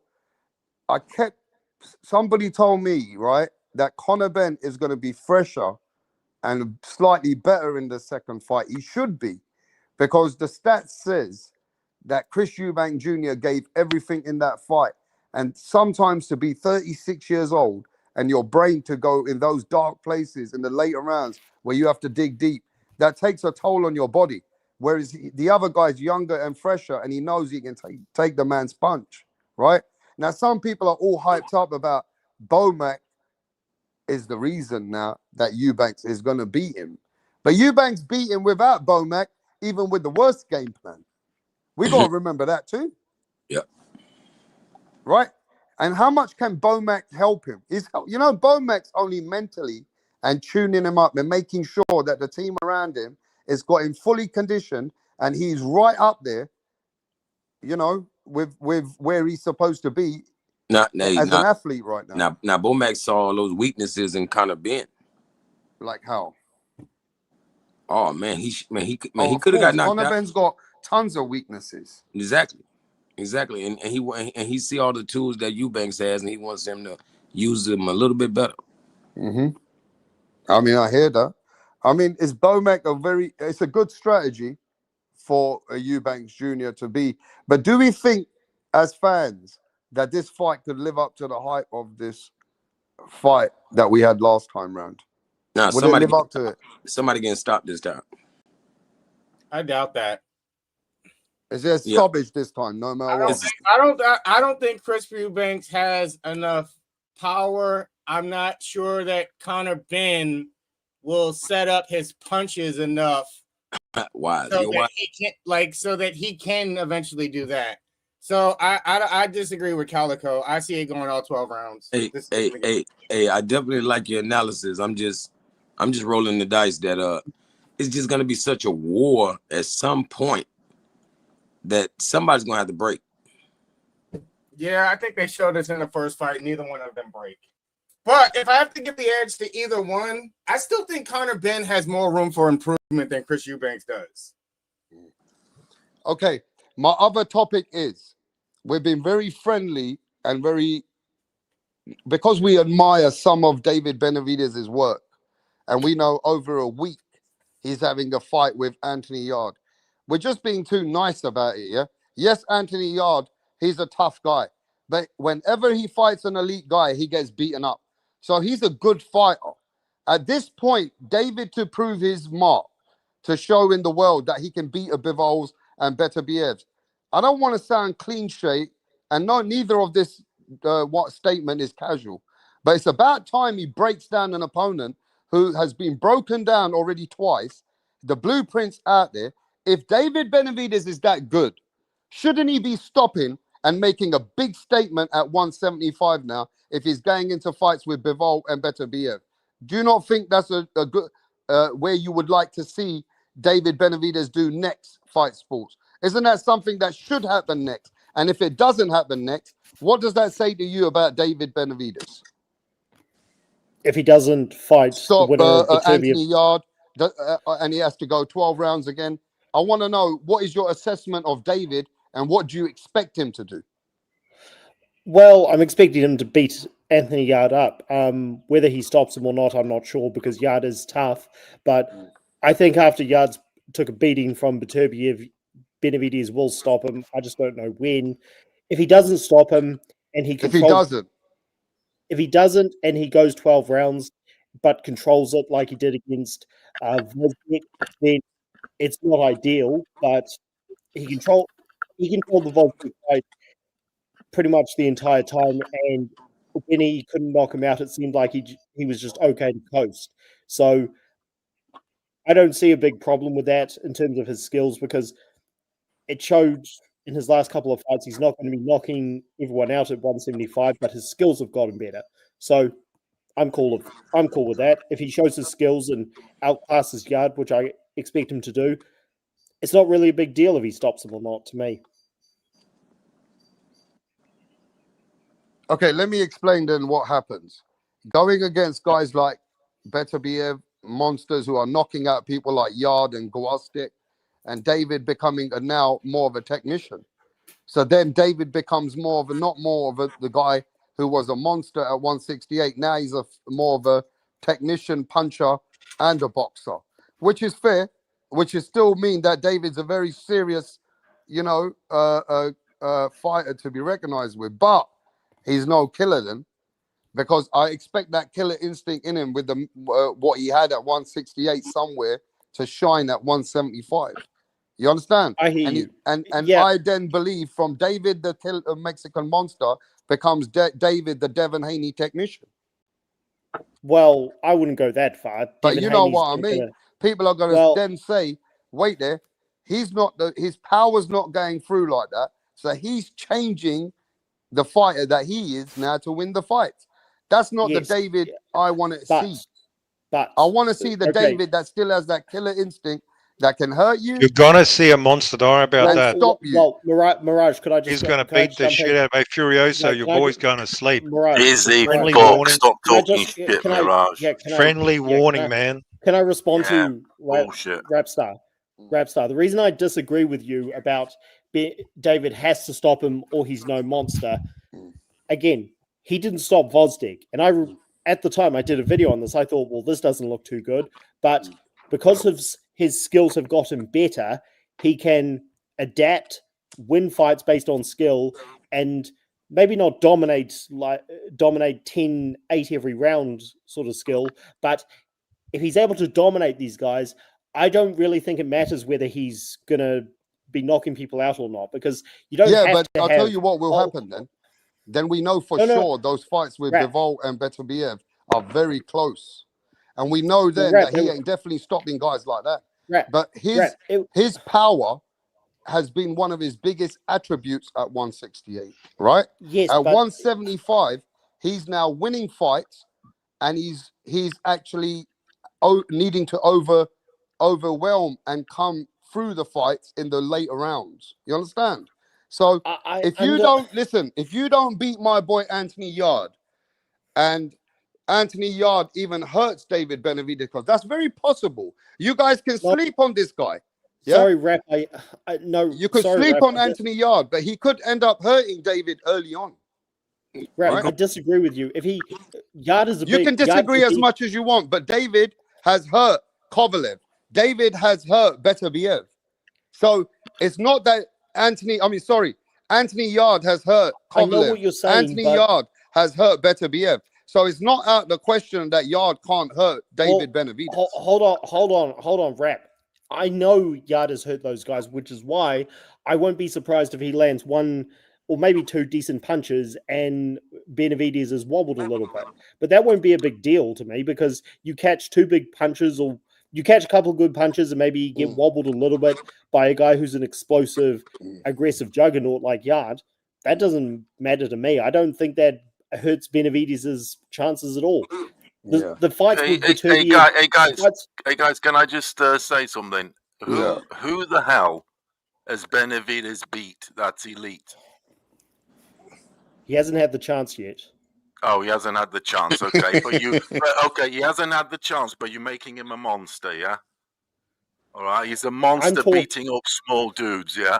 Yard has been he's fought the very best of the generation. Wow, this guy coming in around. He's beaten no. The very First of all, best. Yard is hold on a minute, second. Hold on. mate. Let me just finish. No, you Let asked me me a just question. finish. You asked me a question. He's fought the You very asked me a best question. of the generation, and he got beat, but he did well. He could have actually won the Kovalev fight had he not, had a bad corner, fought abroad, the conditions he had to fight under out there in Russia. Andrade? Like, what level of fighter do y'all consider Demetrius Andrade? He was just a contender. Hold on. He was just a contender. That's nothing. That's nothing major. We found he out was a what friend. Andrade. Hold on. I didn't interrupt you. Let me answer that question. We found out what Andrade was. A bit of a pussy in the end. That's what he was.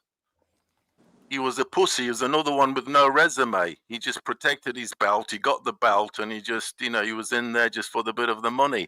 He never fought any big fighter, and he fought nobody's. His biggest fight was, what was it? Before he got beat, was the Welsh guy, Williams or whatever his name was. Right? That was his biggest win, more or less. So Andrade is basically he's ended up being look. The history has told us, that Andrade has ended up being a bum. Basically, he was a bum in the end, a champion, but a very, very poor champion. Okay, first of all, Benavidez has been bullying smaller dudes. He's been beating smaller dudes, and they've built the guy and called him this monster and all this thing. But he hasn't beat anybody. His best win is Plant. His best win's Plant. Look, we get it. You don't want to give Benavidez credit. That's fine. I was just talking about Benavidez as a contender. But how can I give him credit? How can I give him credit when his best win is Caleb Plant? His best win is Caleb Plant. How can I give him credit? Well, if you shut up for long enough, I can answer the question. Because he's called a monster, all of a sudden it gets scary? If you shut up for long enough, I can answer the question. You can give him credit as a contender. That's all. I never said that the fights with Beterbiev or Bivol were going to be clear. Rap, to answer your question earlier, those fights were always going to be close because they're two great champions.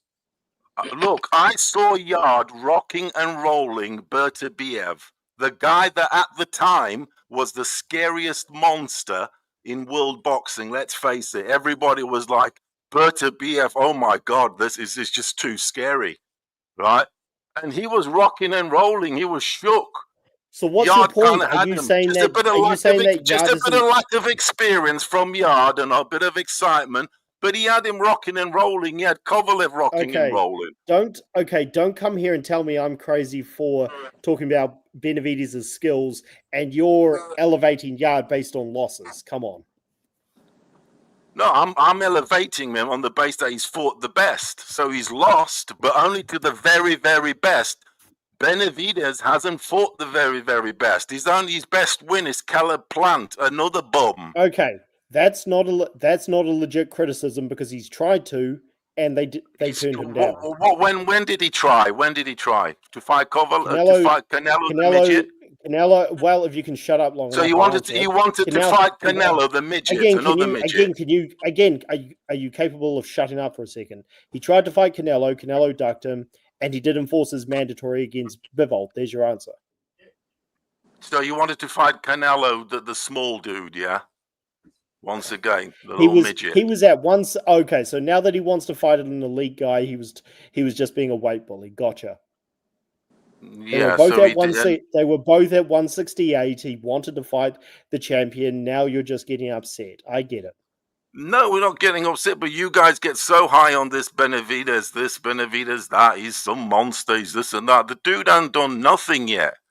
Nada. He hasn't fought anybody of any caliber, any elite status, nothing.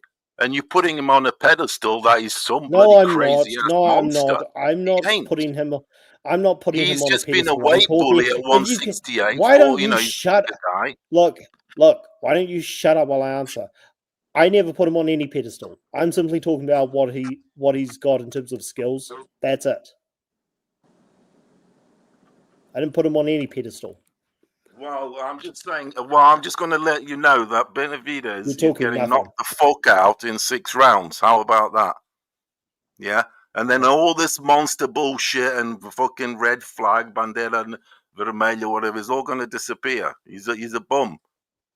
Benavidez, in my opinion, he's an overrated nobody. To be honest, he hasn't fought anybody yet. Hey, Furious, are you going to be here in a week to eat your crow?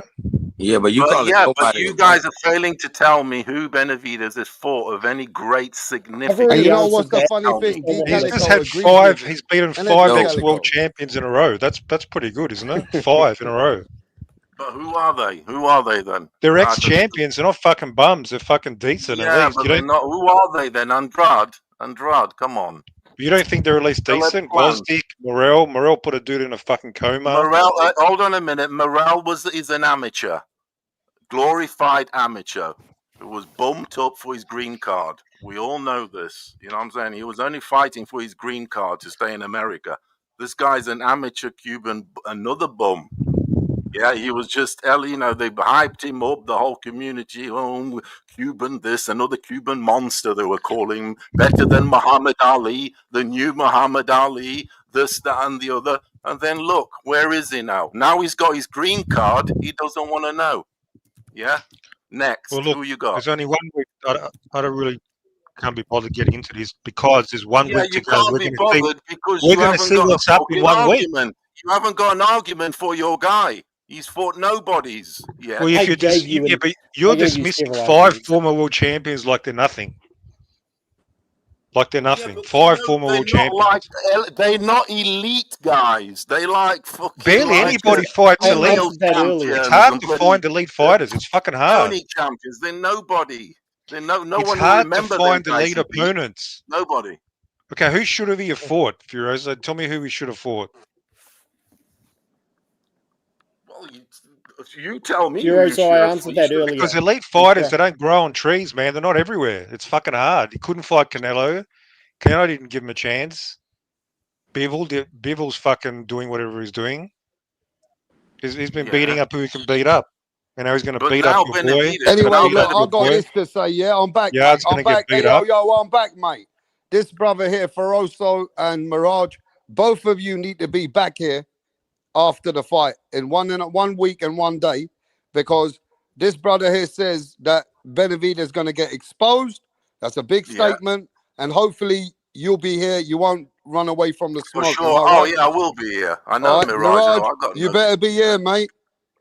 I will be. And I'm going to let you guys debate it out, because as long as you don't duck the smoke when the fight's done, then I'm happy with you guys to say what you want. And the guy in the chat, Mexican boxing bum, join the panel and come and talk to me, you little fucking faggot. I bet you 5 foot tall. I bet you. Another 5 foot tall Mexican, no doubt. Come on here so I can slap your head for you, bitch. Yeah, so Benavidez has fought the best. I mean, Yard has fought the two of the best dudes of the generation. Okay, this is what you're doing. You're saying because Yard got 2 title shots he didn't deserve, that his resume is so much better than David's. When David has tried to fight the best guys, and I just told you the 2 examples, and then you made excuses for them. Right, I'll tell you what he should have. I'll tell you what Benavidez should have done. Benavidez should have moved up a longer ago to 175. Hold on a minute, let me answer it. Okay. He should have moved up to 175 a long time ago instead of hanging around waiting for the Canelo payday, waiting. But he didn't want to move to 175. Why? Because there were scary guys there. People, but he didn't want that action. He didn't want that action. Let me finish, dude. Then you can. He didn't want that tough action. Too long. He wanted the Canelo I'm getting old payday. listening to you. I'm getting old listening to you. you're now showing how much of a casual you are, because I answer the question and then you say, well, he didn't do exactly who's what on the I fucking want. undercard. So You don't even know who's you're a on the casual. undercard this weekend. So you're the fucking casual, all right? I don't live in the UK, and I also cover Fighter, MMA. you're a fucking main fighter fan. Okay, you don't even know what's on the undercard. No, I so cover you're the MMA as casual. well, and MMA's got a bit. Shut the fuck up. You're Learn just the making learn the excuses. fuck who's on the card, then come and You were talk just to me. making. Okay. All right. So yeah, you Benavides little freaks are going to get exposed. Yeah, cool. It's a long time coming. You've been hiding at 168, waiting for the payday. The payday didn't come, and now you're having to fight. Now you're having to fight bigger men, tougher men. So now we're going to see how the monster reacts, how the monster is, if he is a real monster. Which I think he isn't. I'm glad, once David does the business, I'm glad you're going to give him all the credit he deserves, right? When he smacks around your boy. You're going to give him all the credit. I'm going to give him all the credit he deserves when he cleans up 175 and has a win, say, against B-Vols and yeah, but you're going to give him credit if he beats Yard, obviously. I want to see how he does against those guys that Yard fought, and see if he does better than Yard. Are they going to fight him?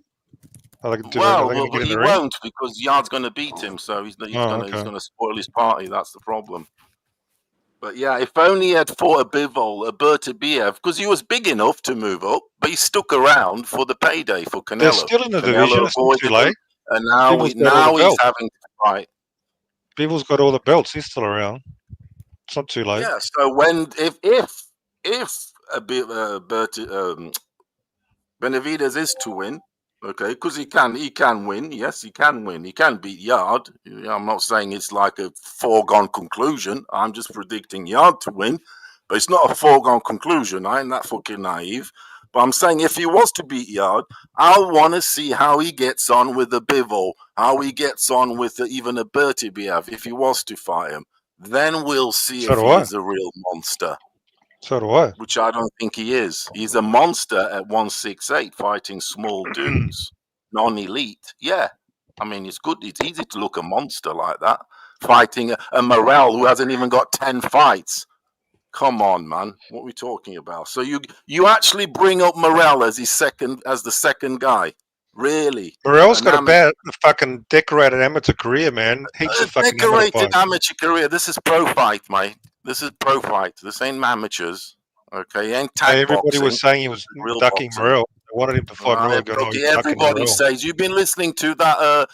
HM too much. The new Muhammad Ali, the new and he float like a butterfly, stings like a bee. Does he? Fuck, he stings like a fucking fly. So that's that, dudes. Sorry to disappoint you. Sorry to take you off your pedestal, like on your Mount Monster Rushmore of Benavides. All right, all you're doing is yapping. We'll see what happens in a couple of days. Yapping when they fucking getting told the truth. That's when it's cool. You say it's yapping. No, I can. Yeah, I've got you in the corner. I've got you in the corner. I've got you on the ropes, and the referee's about to stop the fight right now. I'm telling you.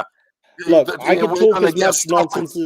I could talk as much nonsense as anyone, but I'm not interested in wasting my time. Okay, I'm telling you what I think of Benavides. Hopefully, we'll see the Bivol. Tell me what you think of Benavides. Then tell us. I've already told you.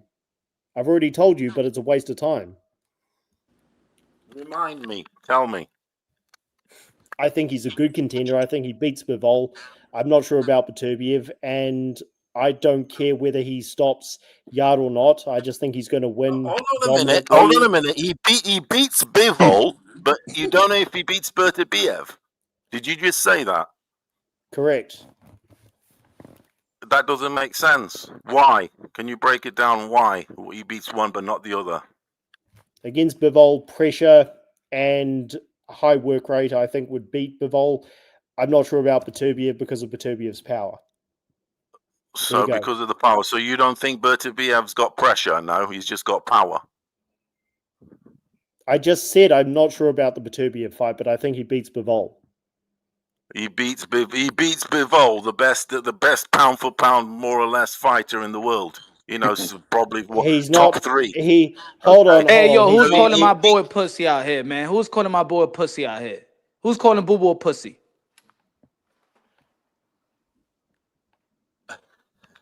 I didn't say anything about Andrade.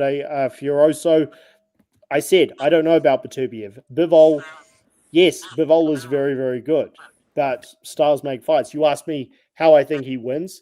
Yeah, man. Benavidez This had- brother said that Boo Boo Andrade is irrelevant. He's a bum. All Oh, right. of course he is. The biggest, one of the biggest bums of There the you go. 21st century. There you go. He is I'll tell you what he is. He's the biggest bum of the After 21st. you said that, I champion. wish you could say that in front of our face. We'll slap the shit out of you when you say that shit. Dude, you want to slap the shit out of me, dude? You I'll piece of fucking human garbage. slap you good, all right? I'll Man, the only slap thing you good, all the right? only thing you slapping is Yeah, a don't man's make me booty. come to New York and fucking knock you out, Yeah, bitch. yeah. Come to New York right now, Yeah? motherfucker. All right. Huh? And I'll I dare you to fucking say that. moonshine you, I all dare you right? to say. I'll I dare you to say that in front of our moonshine face. you, all right, bitch. Look at you, moonshine my ass, You're you gay fucking with the wrong motherfucker. one, all right? What you talking about? What you mean going moonshine my ass? That sounds fruity. And you can, you bring Andrade with you. Yeah, we're gonna slap the shit out of you. Yeah, of course you are.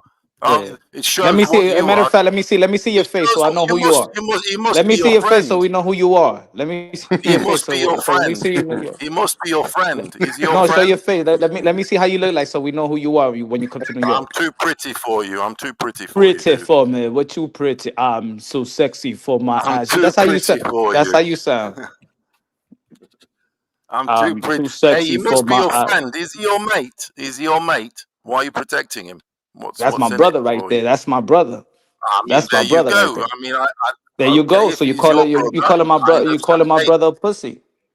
I mean, look, if he's your brother, then fair enough. I respect you for protecting him. I understand that. I would do the same for my brother.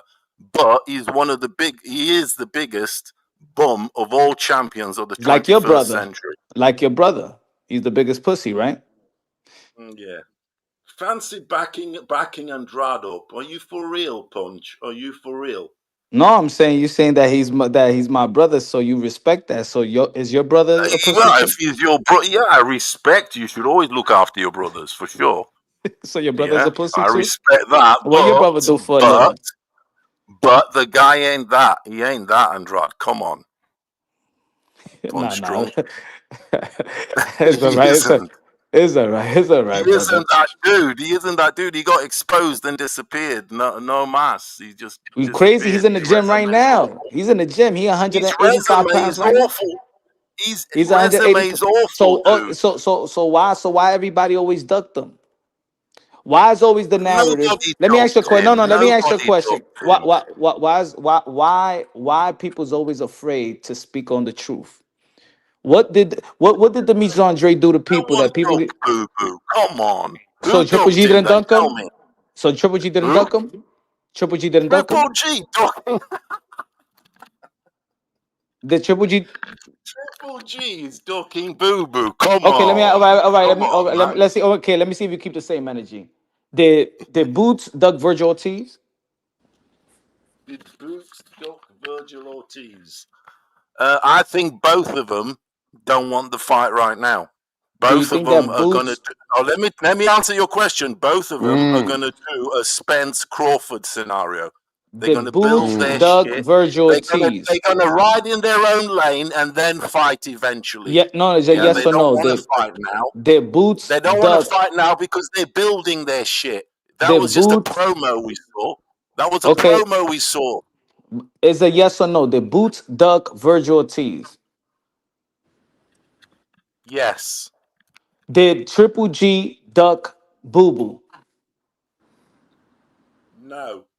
Why Triple G didn't duck Boo Boo for unification bout in the middleweight division or for a title shot before Triple G for Steve Rose, and they was both in the middle of the ring. He shook his hand, and Demetrius Andre was willing to give him a title shot, and he fought the guy from Poland, and then he went to Japan and fought Murata. So let me ask you again: did Triple G duck Boo Boo?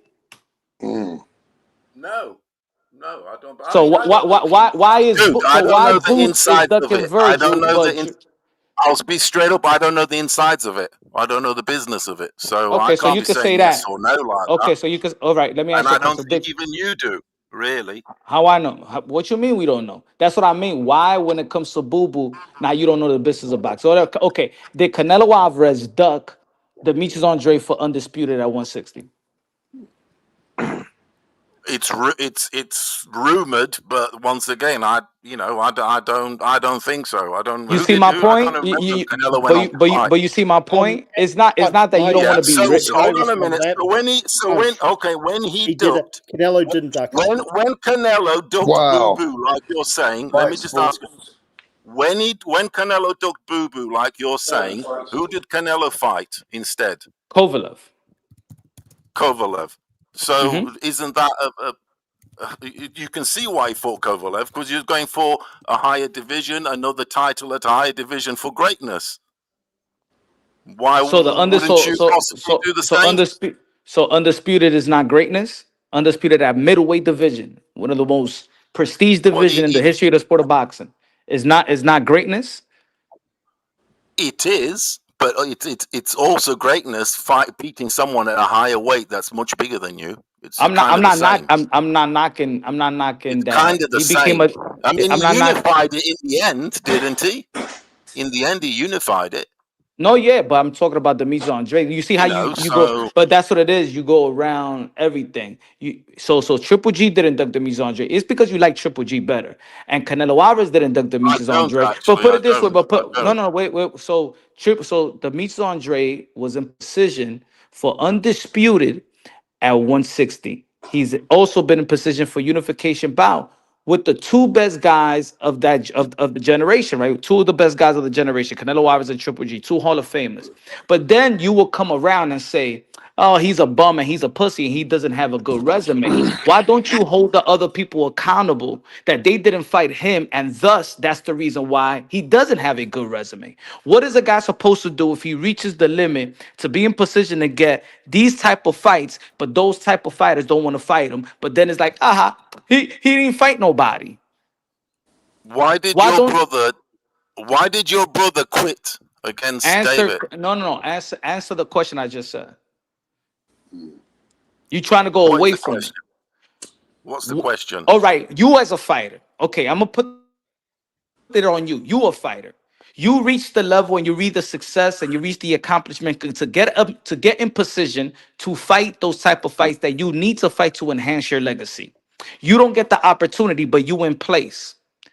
You in place for undisputed. Put yourself in Boo Boo's position. You in place for undisputed at the middleweight division. You get ducked. You in place to fight the face of boxing. You're in place to fight the pound for pound number top 3 to unify the titles, and you don't get an opportunity. Are you the bitch? No, Fabioso, are you the bitch? no, because I've got a chance. I've got a chance of going to beat a guy at 175 who's a champion and getting a belt there. The chance came along, and I thought to myself, No. "Damn, No, you're not Canelo. No, No, you're not Canelo. Canelo. You're in position of Demetrius Andre. Dude, But because Andrade at the time you wasn't even answered, that he was a champion, but he wasn't a bro. respected I'm putting champion like that. He no, wasn't. fuck the Andre. You in position for Rioso. I'm talking about you. Put yourself in that position.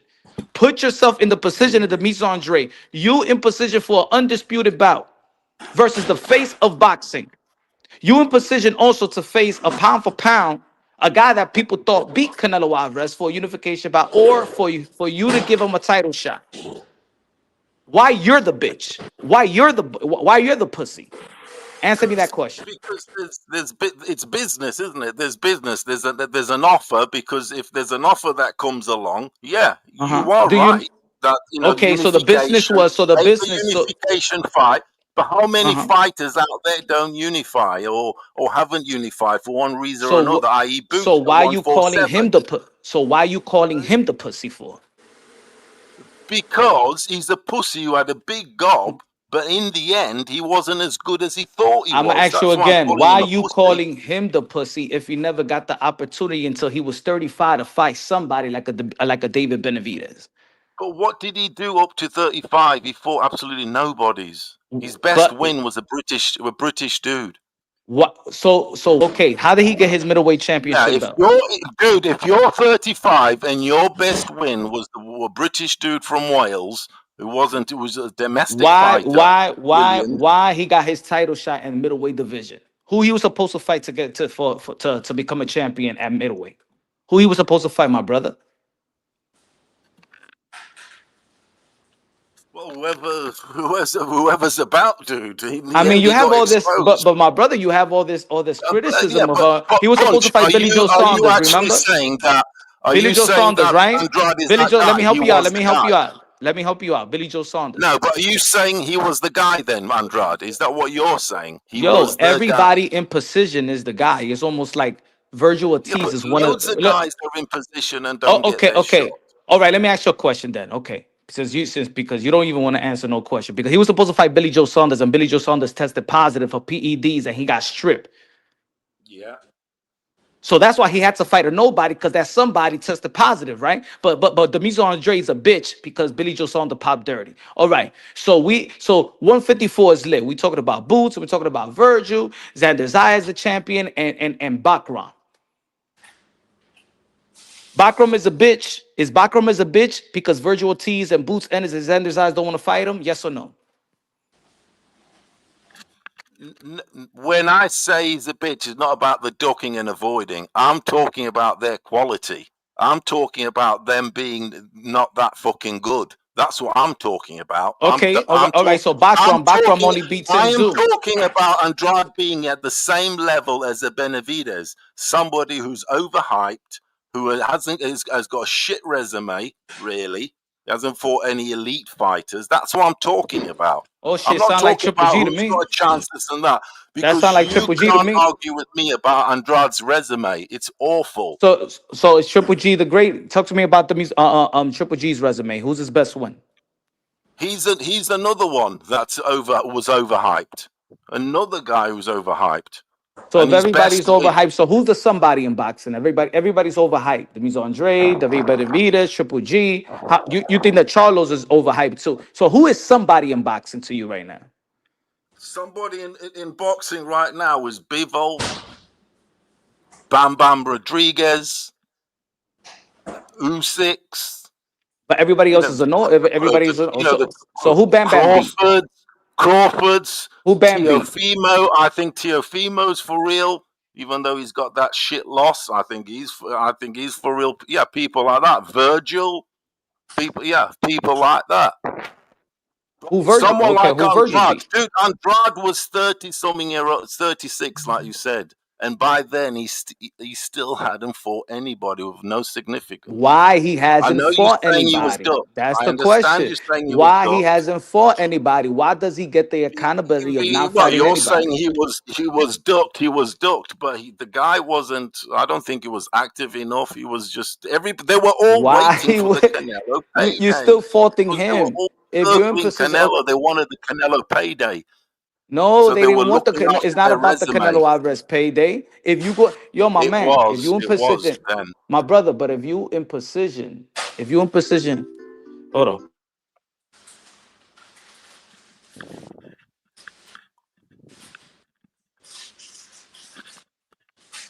Bro, if you're in position for undisputed, it's not because you want just payday. It's because you're in position to get the biggest fight. It's because you earn that position to get the fight. The fuck you think that everybody fucking fight for free? Everybody want a payday. So Punch, what do you think of Andrade? Do you think he was hard done by? He should have been the guy?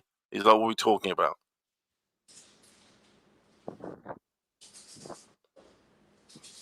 Because he was never nowhere near the guy. Say it again. Do you think Andrade was the guy then at the time that he was dubbed, but he was actually the guy, the best of the lot. Yeah, he was one of the best. One of the best, all right. Yeah, he was top. He was top 3 at 154 when Canelo Alvarez was there. It was Canelo before Canelo Alvarez went to the to the middleweight division. It was Canelo, and you could check it out yourself.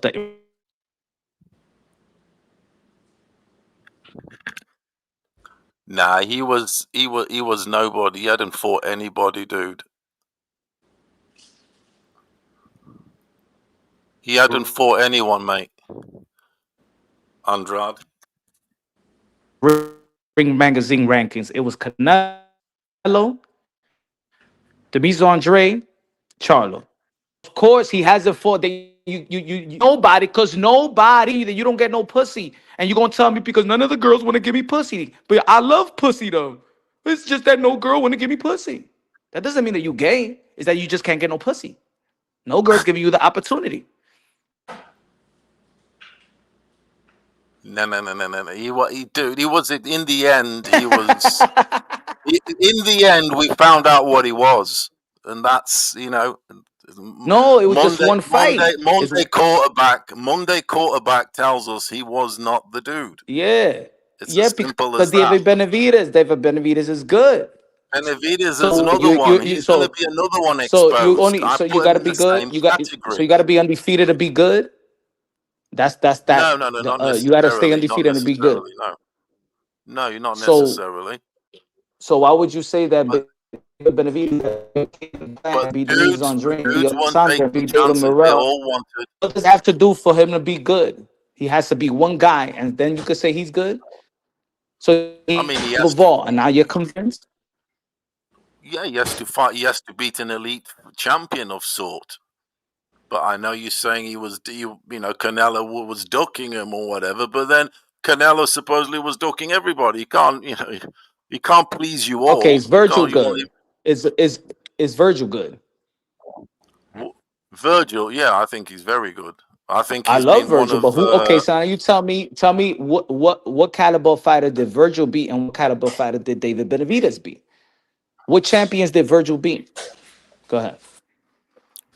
What we're talking about? What's his name? Magmadov. His last fight before. The fight before was measurable. He did it better than Crawford did. Also, that's it, because he did it better than Crawford, and Crawford beat Madrimov. Yeah, he did. But that's what did Madrimov do in his career? What did Madrimov did in his career? Well, he was 154. Was he a champion? Was he a champion? I'm not even sure if he was a champion. But exactly. But you don't know what he did. He never won a champion. He ain't for nobody. But see, Virgil Ortiz is good. Tell me an elite fighter that Virgil Ortiz beat. Virgil Ortiz is good. He's got power, got everything. He's not like Andrade was a. Okay, no, I was comparing David Benavidez and Virgil Ortiz. You said David Benavidez is a hype job, and Virgil Ortiz is good. Andrade was the fighter that I put in the class of a Haney. What I call them hoe fighters. They fight like hoes. So when he broke Jason Quigley's jaw, was he a hoe? Jason Quigley. Jason? Once again, Jason Quigley. There's the levels. Okay, so what is the what is the levels of Virgil Ortiz? Tell me the levels. Tell me who he fought, what type of champion he beat. You said that Virgil Ortiz is very, very good. Tell me the levels and tell me the names that Virgil Ortiz beat. Virgil Ortiz, you just have to look at the eye test. Oh my you God! Can tell he's a fucking real one, not like an Andrade. I love Virgil Ortiz. I just want you to explain. If Demetrius Andre ain't fought nobody, now you put Demetrius Andre's face with the resume of Virgil Ortiz and have Boachuk, Madrimov, who else y'all want to put? Maurice Hooker? Who else y'all want to put? Mean Machine? You should keep the same energy and say he ain't fight nobody. Yeah, but the thing is, okay, then Virgil is in his 20s, and I would risk saying that his resume is already better than Andrade when How? he was How? 36. He's facing the same guy. Motor erosion. Then he was at 36. 36 years of age, and he hadn't fought On his nobody. 20s. In his 20s, he's fighting the same caliber of fighters. Eastern European fighters that people don't know their names. Sulekis of the world. The Sulekis, the Motorosians of the world, are the Boachuks and the Majamovs of the world of today in the 154-pound division. Go look at your history at 154. So he quit to Benavidez. Look, he lost to Benavidez. He fought Damon Nicholson, Jason Quigley, Liam Williams, Luke Keller. Dude, this resume. Exactly. That's my point. Those guys are the Boachuks. Resume is bro. Those dreadful. guys are the Boachuks, the Boachuks, the Majamovs of today, of yesterday. This is an awful record, though. Majamov was a former champion at 154. What former champion?